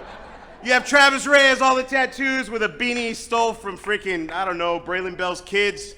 It's the weirdest thing. That should not fit you. I don't know what you're trying to do. Javi Luna and I have two things in common. Tits. Aaron Suarez, originally from Laredo, Texas. Am I right? That's it. Round of applause for Laredo! Shut up! My friend has cancer up here. Who gives a crap about Laredo right now? My friend is dying.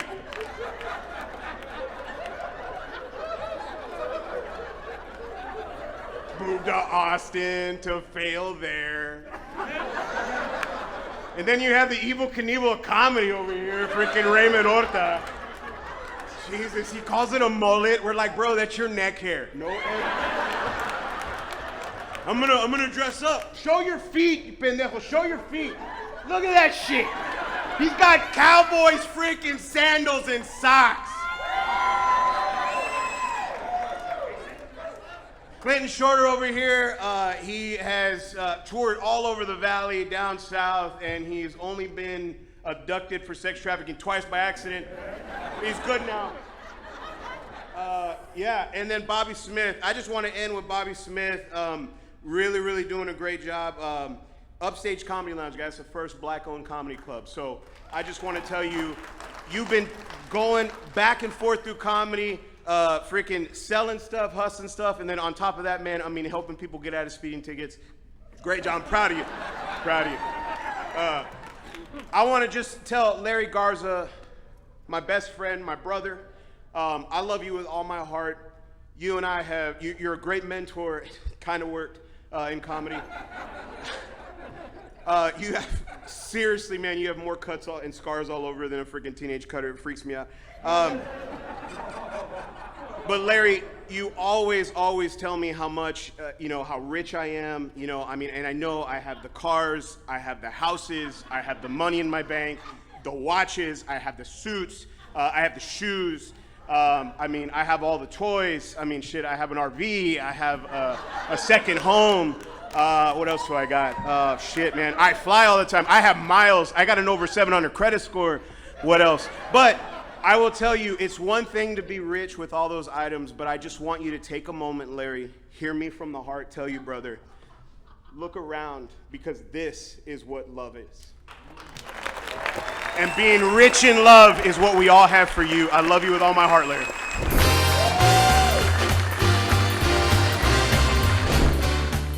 Our next roaster, Mario Salazar, is one of the other comics we thought tonight that would be dead way before Larry. Recently, as a guest on our podcast, he admitted that he jerked off in public.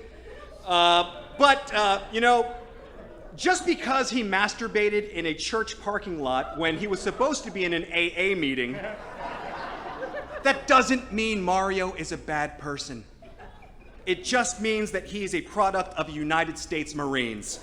Give it up for Mario Salazar!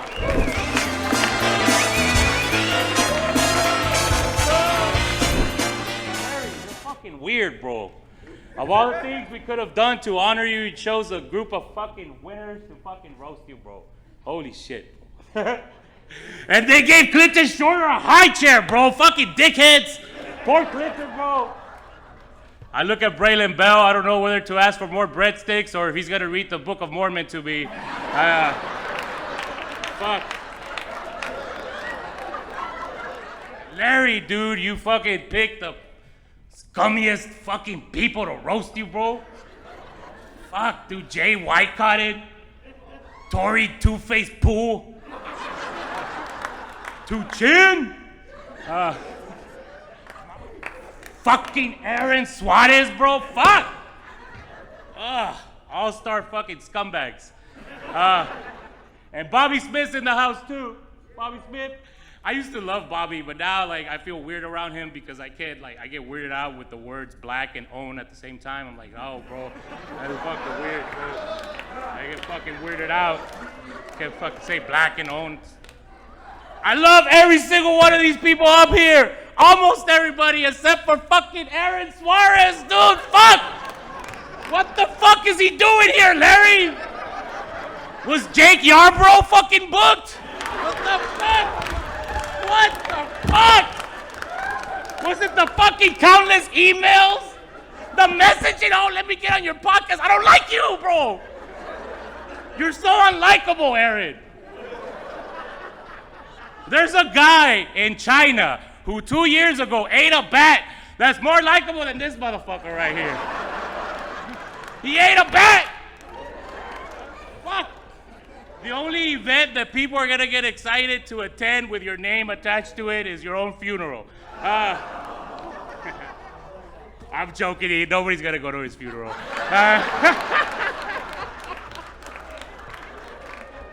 Give it up for Blair Thompson, everybody. Blair Thompson.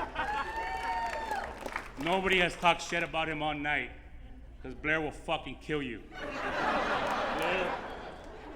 Blair looks like Mace when he reformed, but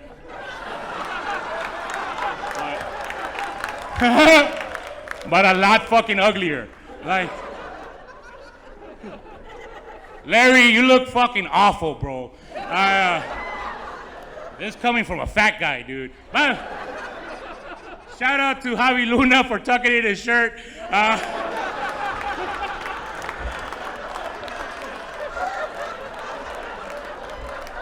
As a fat guy, you don't know how hard that is, right, bro? Fuck. I'm wearing a poncho up here.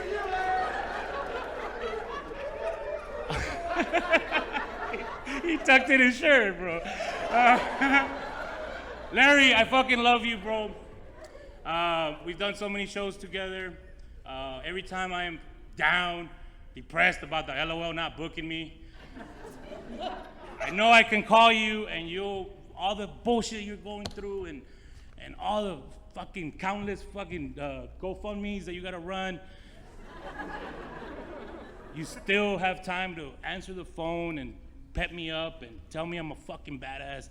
And I fucking love you, Vato Loco. Fucking shout out to Larry, man. I love you, bro.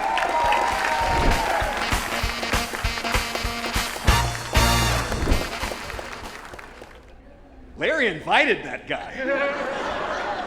Like he went, you know who I want on this show? Mario. Yeah. He invited him. I'm glad he did. Glad he did. But seriously, why is Aaron here? Oh. Our next special guest is a big fan of Larry. This is amazing. He flew in all the way from LA to be here. Ladies and gentlemen, Jeff Goldblum is here tonight to roast Larry. Give it up for Jeff Goldblum.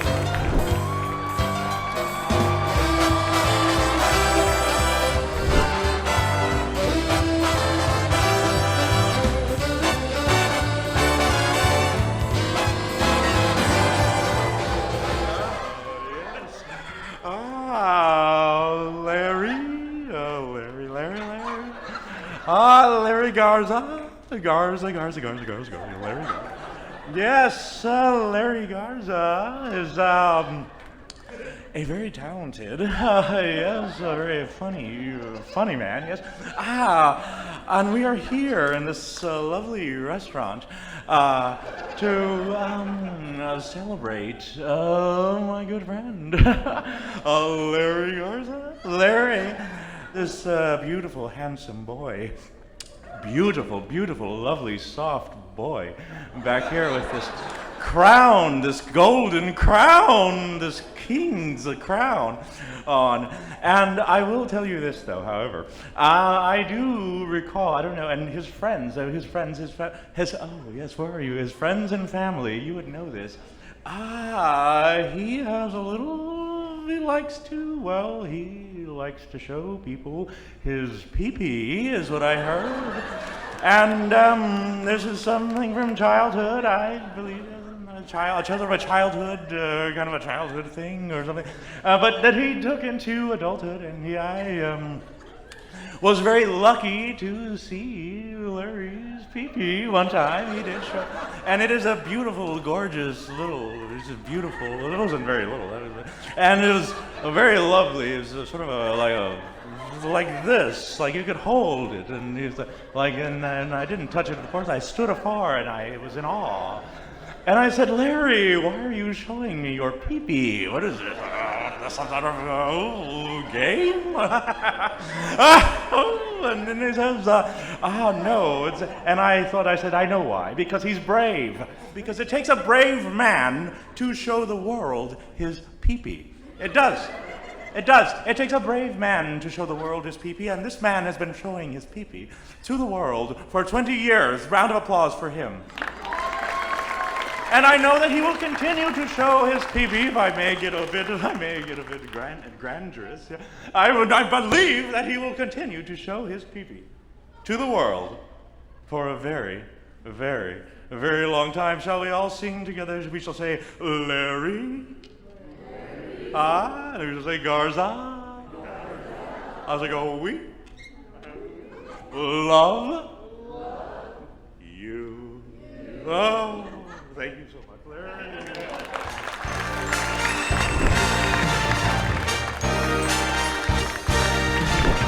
Keep it going for Joel Settles, ladies and gentlemen. I love Joel, absolutely. He's one of the most talented people I know, and he is the person that brought Comedia A Go-Go together. So he's actually responsible for Larry's entire comedy career. Yeah. And he's also technically to blame for Larry performing late nights for years, thus depleting his immune system, which probably led to his early formation of cancer. So thank you, Joel. We love you for doing that. We appreciate that. All right, it's time for our final special video message from one of Larry's nearest and dearest and closest friends. So let's check it out for our last special video message to Larry.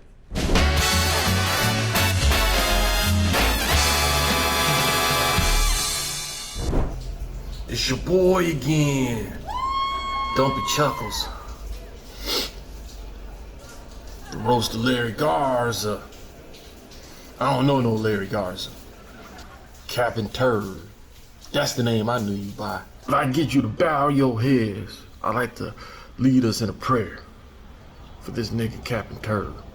Dear Black Jesus, who resides on high, looking down on us from his throne in the sky, we pray to you, God, for our brother Captain Turd, because he got the dick cancer, if you hadn't heard. Forgive him. Take away all the wicked cancer from his dick. Although he has very little left. I heard they just left him with the tip in the sack. An empty sack at that. And nobody wants to be caught with an empty bag.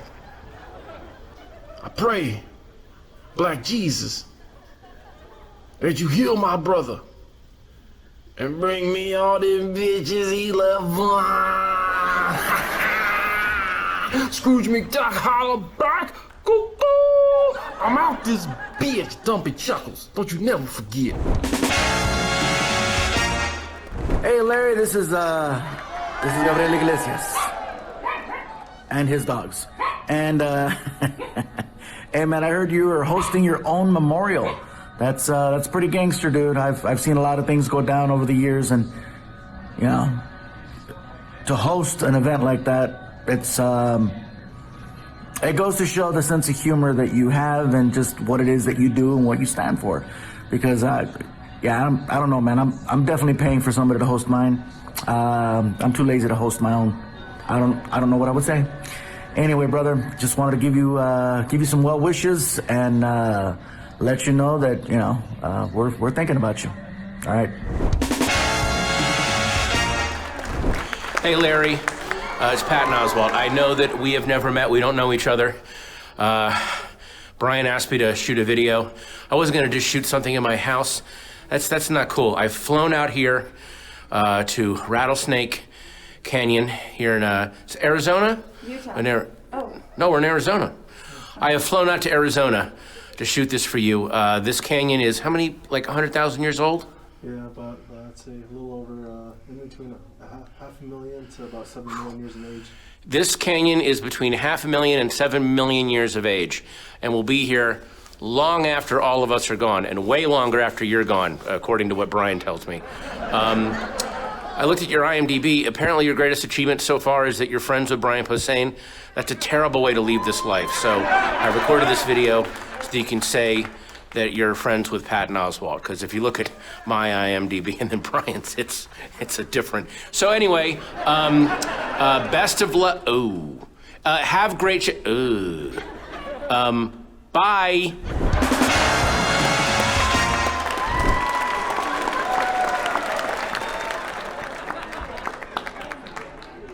Yeah, that was Larry's best friend, Patton Oswalt. Absolute best friend in the world. They go way back. Oh man, and now Raymond, you got to follow that.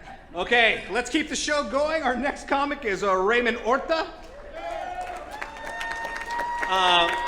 Much like the Dallas Cowboys, they've spent countless resources trying to succeed, yet they still haven't accomplished anything significant in the last 20 years. But where they differ is that everyone in this room has actually heard of the Dallas Cowboys. Give it up for Raymond Orta!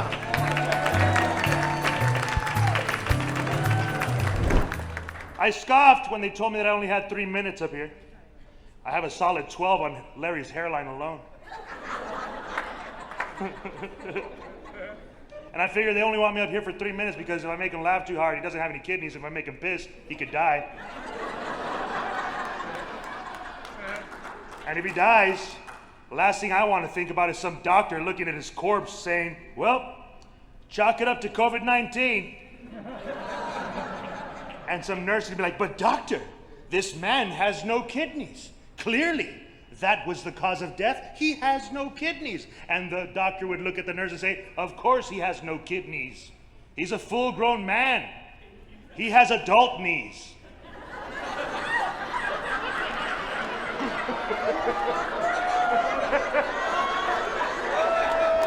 When a comedian gives you the middle finger, they're mad they didn't come up with that. Yes, nurse, this man is a full-grown man with adult knees who clearly died of COVID-19. And you know when he's dying, people are going to pray for him because that's what we do, you know? And we're known and taught that the body is a temple of the living God. And Larry's body reminds me of a lot of a broken-in, burglarized cathedral. Because his organs are missing.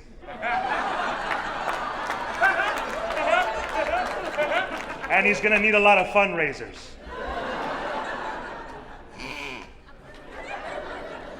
But Larry, in my eyes, is a walking miracle.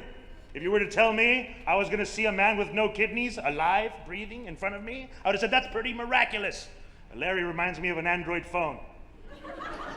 For 2 days, he's alive, but then he needs to get plugged into a wall or else he'll die.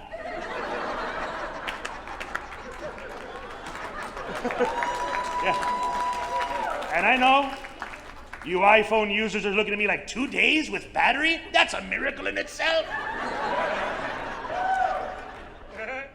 I may be here to tell jokes, but I actually came here on behalf of the Lord of Hosts, on behalf of the kingdom of God. And I came here to say a prayer for Larry, because on behalf of the Holy Spirit and the blood of Jesus, I can speak things and move mountains. Or so the scriptures tell us. So right now, with that authority, and using your help if you're a believer too, sorry heathens, you're left out of this one. But if you believe, I'd like to speak life over Larry in Jesus' name. I speak life over him. I speak brand new kidneys into Larry. I speak brand new life and strength into Larry. I speak a whole new restoration, a miraculous happening over our good friend and brother, Larry Garza. I speak it. I speak it with a faith that moves mountains, and you're sitting there wondering, wow, what faith? What faith, what ability to speak faith into movement. And I say to you this, I speak much more miraculous things than a regular kidney, a restoration of the body. I think the Cowboys are going to win the Super Bowl all the time. Either he accepts this miracle and Larry lives for a long time, or he dies. And I tell everybody it was because of the COVID-19 vaccine. More than anything, before I leave, I say this to Larry because men don't hear it enough. But I am proud of my brother Larry. And I think everybody here, I think we should all show him not only how proud we are of him for tonight, for the event that he put on, but for the battle that he's put on in front of cancer, man. I'm proud of you.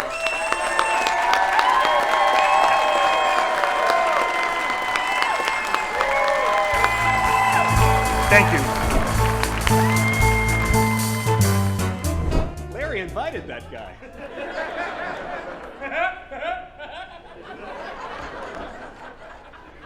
Our final roaster of the night is Jay Whitecotton. Jay is an American musician, singer, songwriter, keyboardist, and record producer known for his distinctive soulful voice.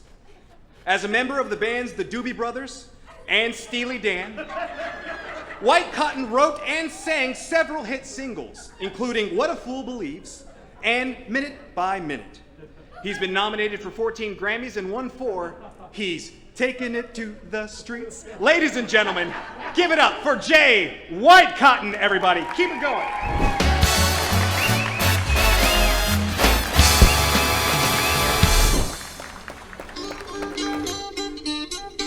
You're gonna have to be quiet because he asked me to do a fucking song and then put a fucking podium on the fucking stage with 2 fucking mics. I can't. Fuck you.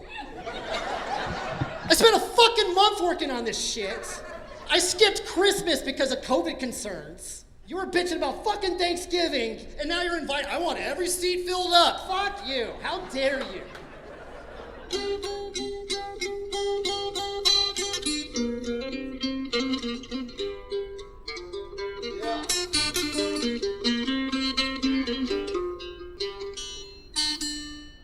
Hey, Raymond, can you pray for this guitar to be in tune?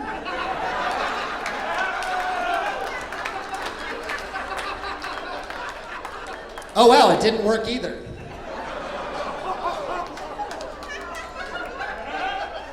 Maybe you should have been a doctor instead of a fucking fake priest.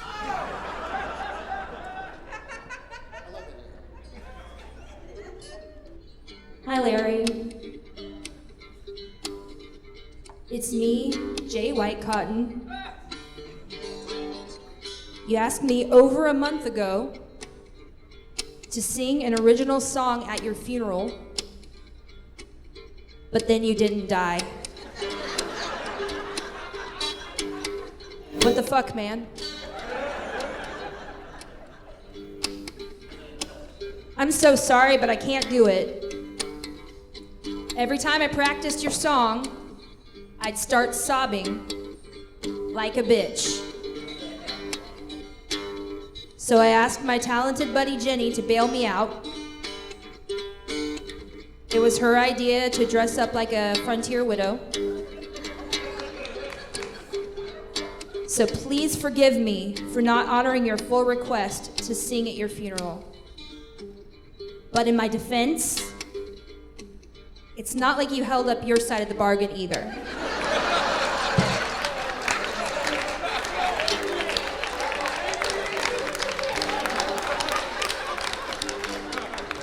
Larry, you fucking liar.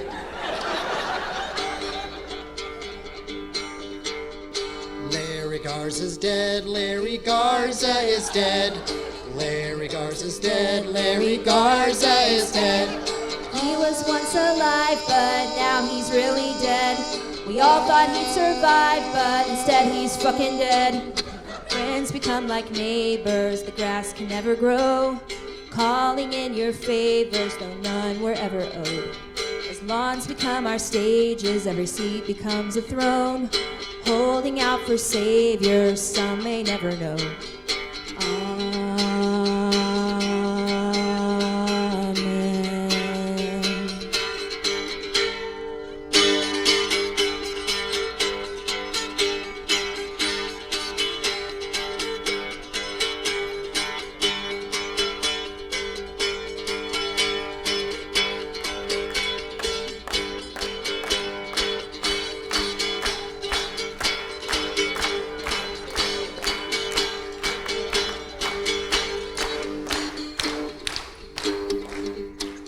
supposed to be dead. It was going to be funny. People crying, I can't believe it, he's dead. No, he's dead. There's even a song about it.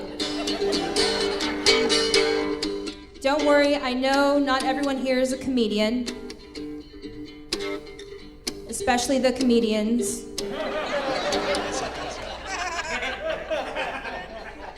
Truth be told, Jess Castro is the funniest person here. And they made him do tech in the back. But it's all okay because I made sure to write a verse for Larry's extended family. Lorenzo Garza es muerto, Lorenzo Garza es muerto. Lorenzo Garza es muerto, Lorenzo Garza es muerto. Una vez vivo, pero estoy más muerto. Housekeeping. Pienso que live más, pero ay, chingao, es muerto. Friends become like neighbors, the grass can never grow. Falling in your favors, though none were ever owed.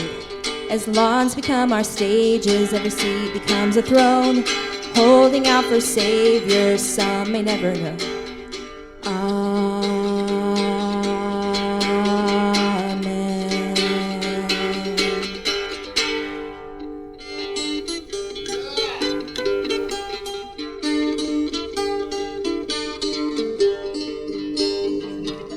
Writing lyrics is hard. It's the exact opposite of writing cancer jokes.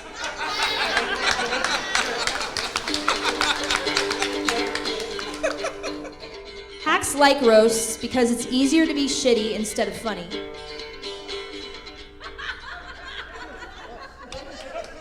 Kind of like Christian comedy.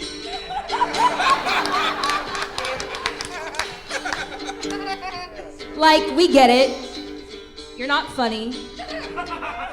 I'm pretty sure Jesus would agree. Larry, you can ask him when you see him.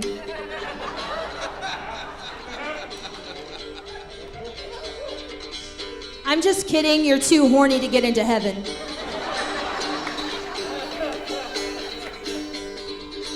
Oh yeah, Jenny just lost her faith in God. She did. She just totally lost her faith in God. You should know that. It's actually sad. Before COVID, Jenny lost her husband to cancer. His name was Skip Brooks, and he was also very popular. He was a preacher and a hardcore punk rock legend, and Jenny's super talented too, but is too scared to pursue her own creative outlets because of fear, and the fear of not being able to carry Skip's legacy for his children. So I pretended like I couldn't sing to push her into performing for me. The same way I always pushed you, Larry. You see, I believe death is for the living, and I thought it was important to let Andy and Mikey and Gunnar know that they have full permission to live your life.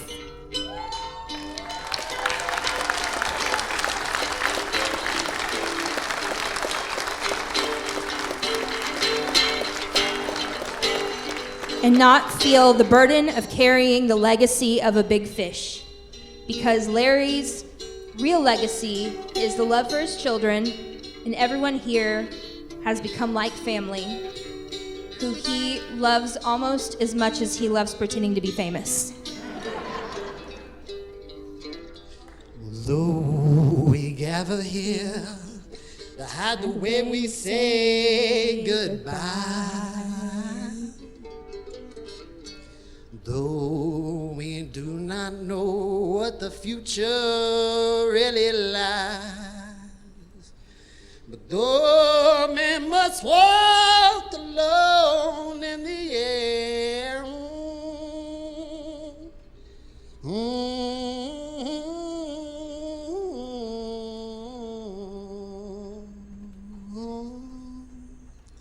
but all I know is when friends become like neighbors, the grass can never grow. calling in your favors, oh, none were ever owed. As lawns become our stages, every seat becomes a throne. Holding out for saviors, some may never know.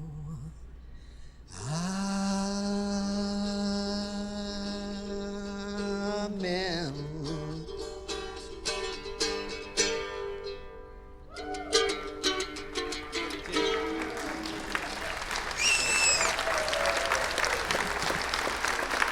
As we gather here to hide the way we say goodbye.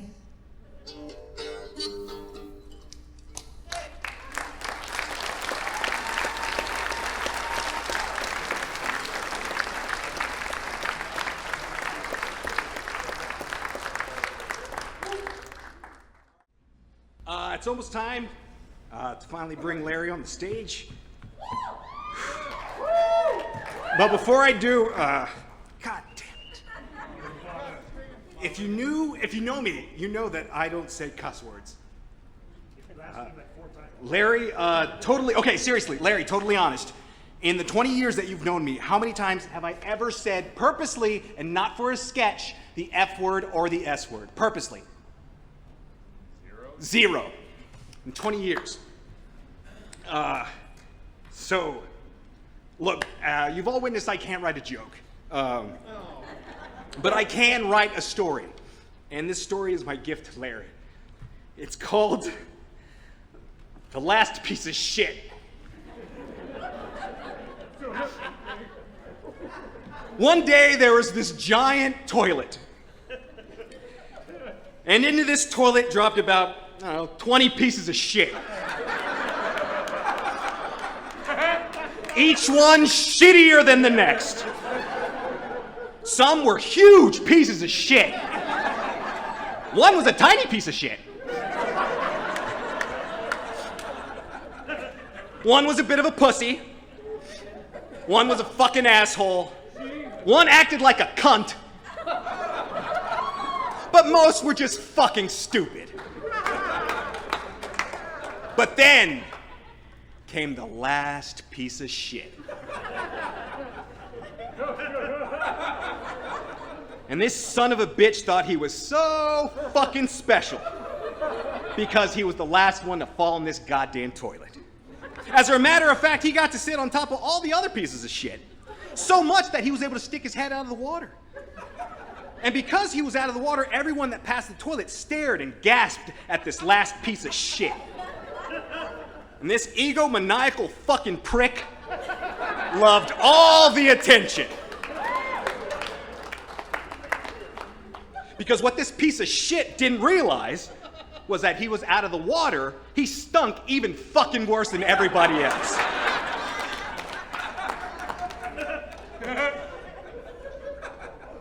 The end.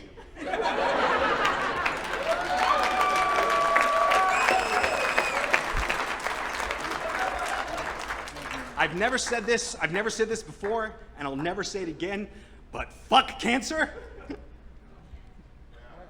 I'm absolutely honored to finally bring to the mic my best friend, my brother, and the man of the hour, Larry Garza.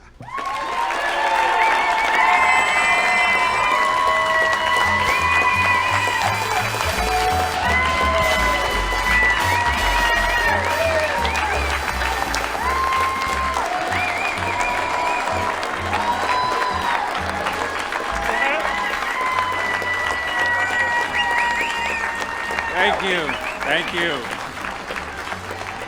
Thank you. Wow. Regan has never cussed that much outside of the bedroom of an 18-year-old. It's hard to follow everybody, but I'm gonna try. Did you guys have a good time? Yeah. These are my best friends in comedy and in the world, guys. Please give all of them a round of applause.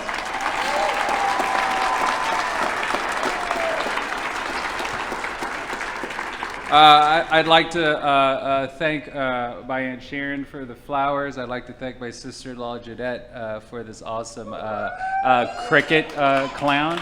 I'd like to also shout out Fresenius Dialysis Care that's here. Thank you to Benchmark Mortgage for making it possible for them to be here. And I'd also like to thank the Texas Green Connect for sponsoring as well. Regan is a great guy. He's got a face only a mother would fuck. And I mean that because he only dated single moms for a really long time. And which is possibly the easiest thing to do in San Antonio, Texas. He dated single moms because he made a deal with them that he could date other women because they had alternating weekends.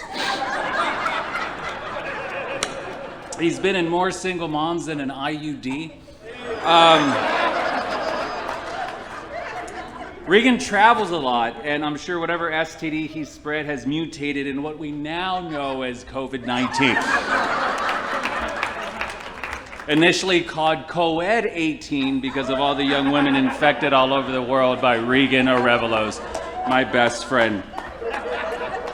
Again, I'd like to thank one of my best friends and sponsors, Brian Gutierrez with Benchmark Mortgage. This man lost over 100 pounds and is still a fat fuck.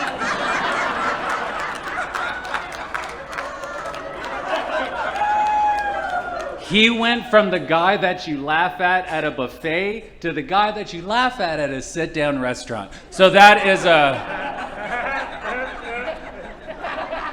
that's good. He's rich too. The other day I saw him in a three-piece suit in a swimming pool. So Brian, I'd like to thank Brian. George Anthony's here, the fat fuck. He's fat too. Don't let the fucking suit fool you. He looks like if a New Edition and a Pitbull had a kid.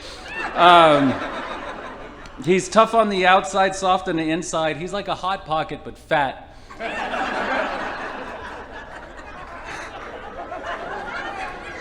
He's got multiple personalities too. He's a tough asshole, he's a mean asshole, he's a sensitive asshole, he's a funny asshole, but at least there's consistency. He's fucking fat.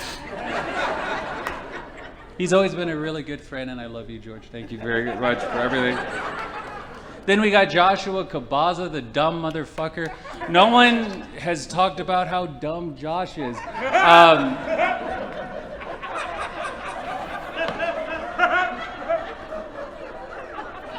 He has the glare of a toddler looking at IKEA directions. Look at him, he's just staring out. He was told to dress up and he went, a hoodie?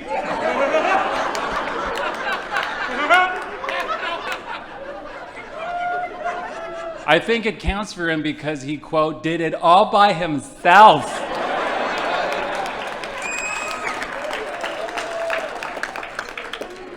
You know, my daughter's here, Mikey, she's here.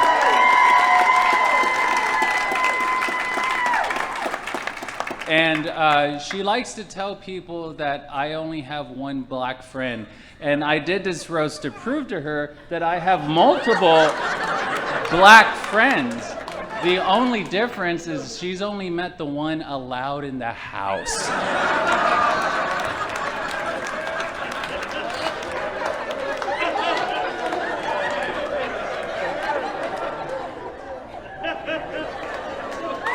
Blair Thompson's one of my best friends in the world. Blair Thompson, like they said, looking like an assistant coach. Blair has the temper of a toddler when you've taken away his hot Cheeto. Me and Blair have a lot in common. We're both comedians, married to jealous women, and we're both raising full-blooded Mexican kids, right? Yeah, so...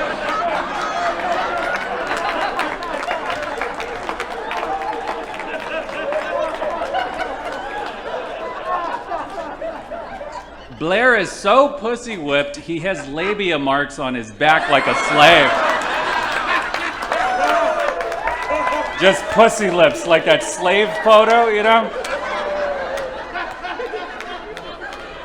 He's lazy too. When we asked him to do the roast, he goes, "Is it HEB fully cooked?" Poor guy. He's so lazy, he fell asleep during a nap. There's, Then we have Susie Hamilton, the oxymoron here, my feminist stripper friend. She looks like Sharon Tate after the murders. Beautiful, still beautiful. She believes women should empower themselves and have men see them for the sluts that they are. She wants men to see eye to pussy with them. And so her husband has the last name of Salazar. She's been fucked more times by a Mexican than her credit score has. She has more kids than the Duggars. She's been cummed in more time than a teenage boy's sock. So that, I love you. Yes, I hope you went to bed before this happened, kids, or else ask Dad how you were made. Chris Brickell's here, and he looks like an alt-right accountant.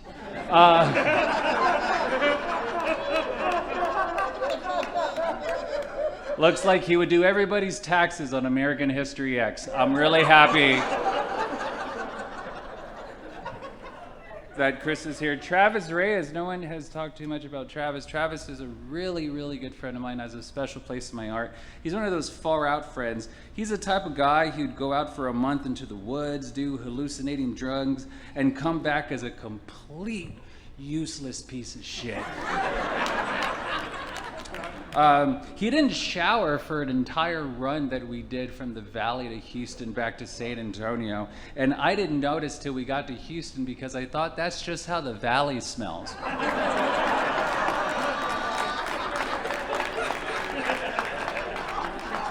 Speaking of the Valley, we got Mario Superstar Salazar. Now, a lot of people, Aaron Suarez is funny. Now, a lot of people say, Mario included, that he looks like Yolanda Saldivar.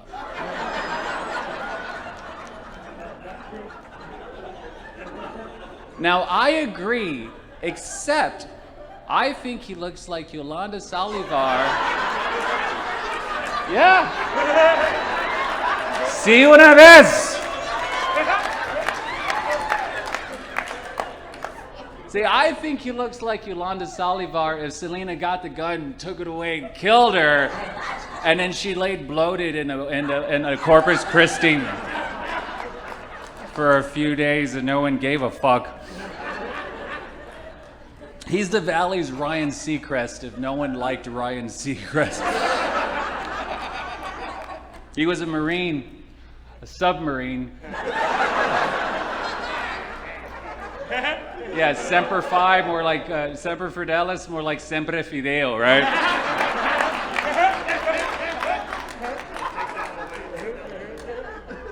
Mario reminds me of Christmas because he looks like my tia and smells like tamales. So I love Mario very much. But let's talk about the dwarf in the room. Aaron Suarez, guys.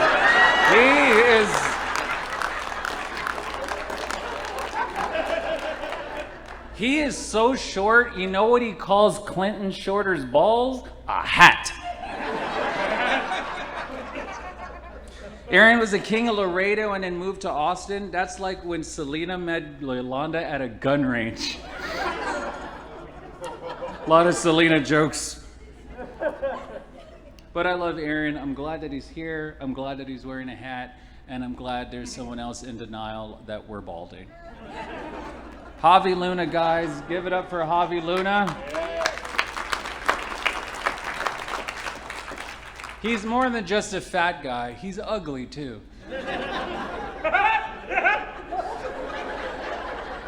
How can you be 400 pounds and look like a malnourished baby? What came out of your mom's titties? Pineapple Fanta? I think...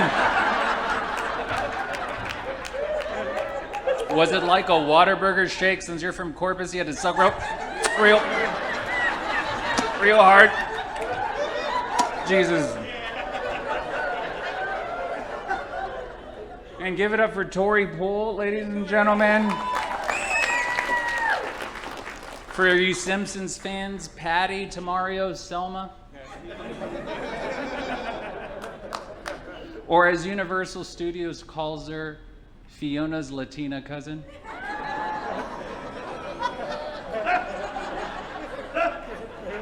That's a Shrek joke. That was for you, Travis. Her voice is as soothing as a newborn's death rattle. Did you hear her talk? She sounds like Michelle Wolf getting fisted by Fran Drescher. Oh yeah, fuck it hard.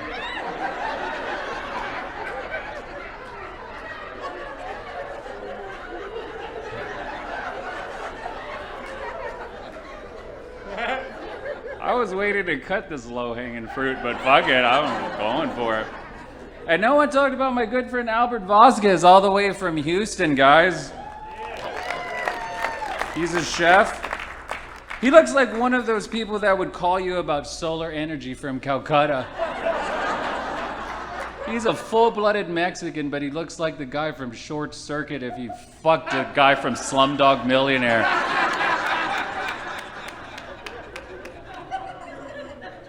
For 50 cents a day, no. And give it up for Braylon Bell, that handsome prick.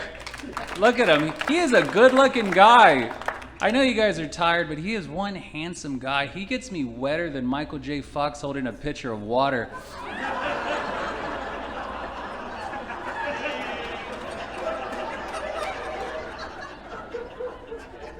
Because he has Parkinson's and, okay. Now, going back to Clinton Shorter, yes, he's on a high top chair. Yes, his feet are dangling. Yes, he's a really good friend of mine and a good sport. You know, he was asking me, he came all the way from Houston, he was gonna take a bus, but I would not let that happen. I did not want him to get kidnapped and let down that poor pedophile that thought he was a kid. Can you imagine the guy taking off his pants and going, pubes?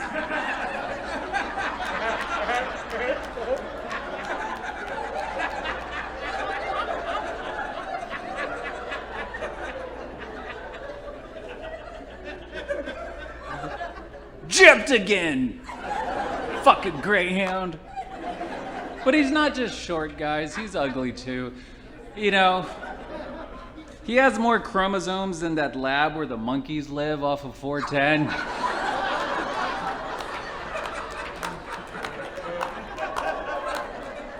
I'm sure he turned a lot of people pro-choice.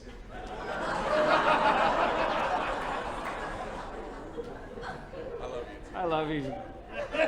And give it up for Kiko Martinez, guys. He's not a comic. He did a great job. He's a movie critic, but he could make a movie if he filmed himself jerking off to the sound of his own voice. And I've seen it. It doesn't have good angles. And who other than Raymond Orta, guys, made it all the way from the valley here. He's the valley's Bob Ross.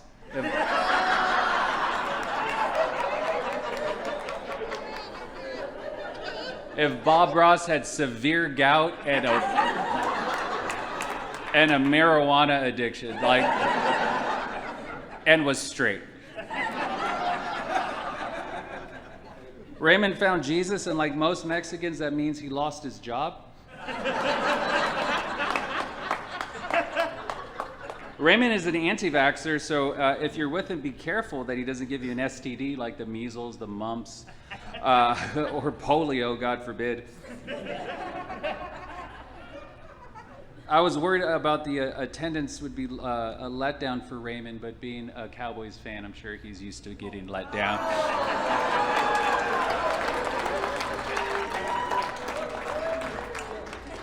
And then Aaron Ariempur, the Shah of Sunset, came for here. You don't get that because we're in San Antonio, but he's Persian. That's right. He's just like the rug because everyone walked all over him, and you guys did notice him when he came in the door. So give it up for Aaron. And then who other than my friend Bobby Smith, who has disappeared. The sad thing is he is so dark, I doubt any of you noticed that he was sitting there.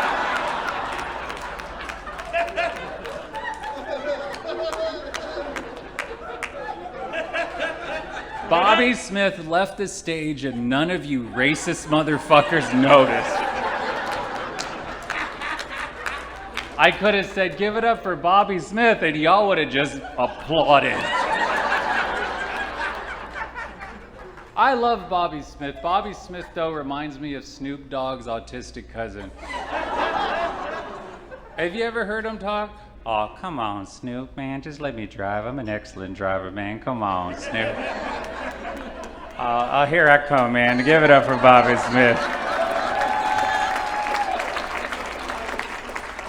Check out Upstage Comedy Lounge, and if you got a traffic ticket, see him in the back. And finally, I'm going to read this. I just want to say that I love each and every one of you guys very much. This was originally planned to be my memorial, and I just thank God that I am here to witness it.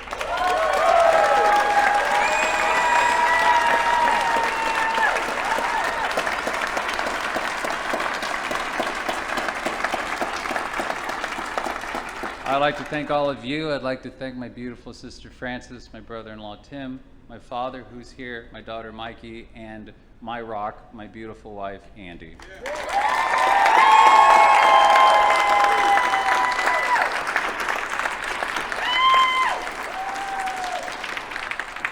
But I'd like to end and read a little something for you. But before I do that, one more round of applause for the wait staff, guys. The wait staff has been amazing. Make sure the tips are excellent. They're staying late because shit usually ends at 9:30 and it's pushing 11, so this is going to be the end, folks. I want to talk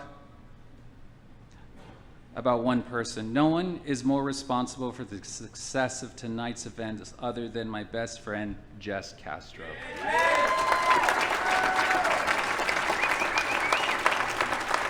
Him and my cousin John Flores have put together an amazing package, so they're amazing people and I love them dearly. Not only has Jess created all of these beautiful graphics, but he has helped me with everything from set design to creating these programs that each of you have. I can't believe it's been over 20 years of friendship and creating comedy together that you'd think I'd see him more than an extension of my family and not a guy who fucked a fish pillow.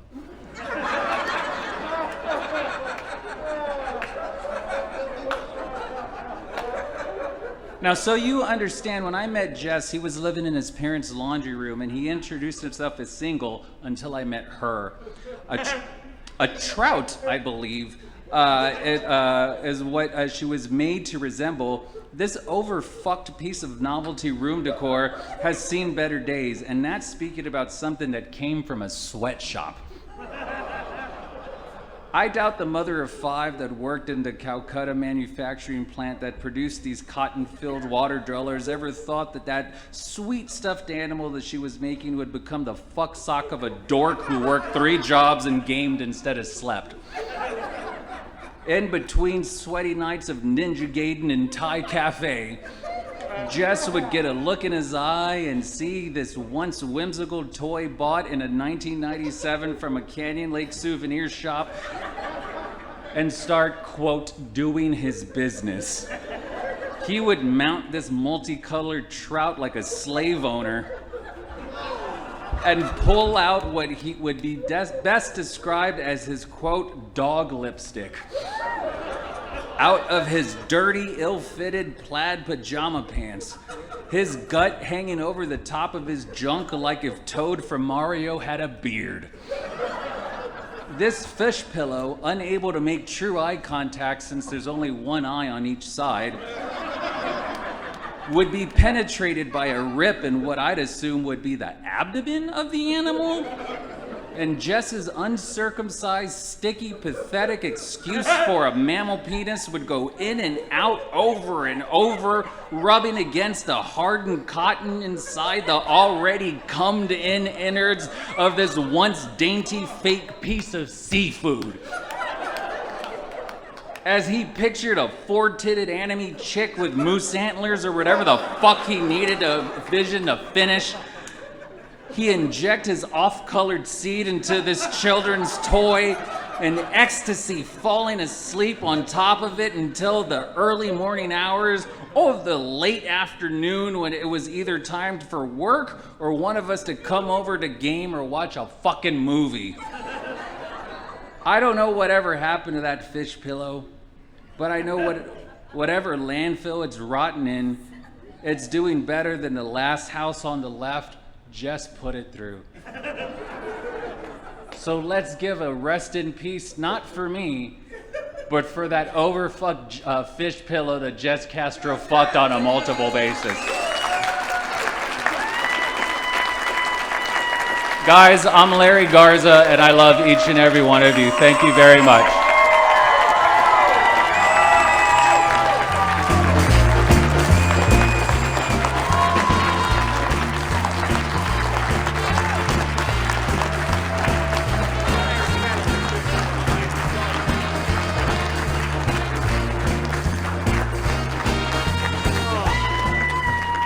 Keep it going come on. I know it's late. I know it's a Wednesday night, but keep it going for Larry Garza. He appreciates all of your pity laughs, ladies and gentlemen. Keep it going. He just did an entire set on a fish pillow. Thank you all for coming out here tonight. Thank you especially to Jess back there and John for running all this tech. Thank you for David, everybody for shooting all this, for Wizard Broadcasting. Thank all of you, everybody. This has been a fantastic night for Larry. I know it for me, for everybody from Community Go-Go. We love you all. Thank you very much. Good night.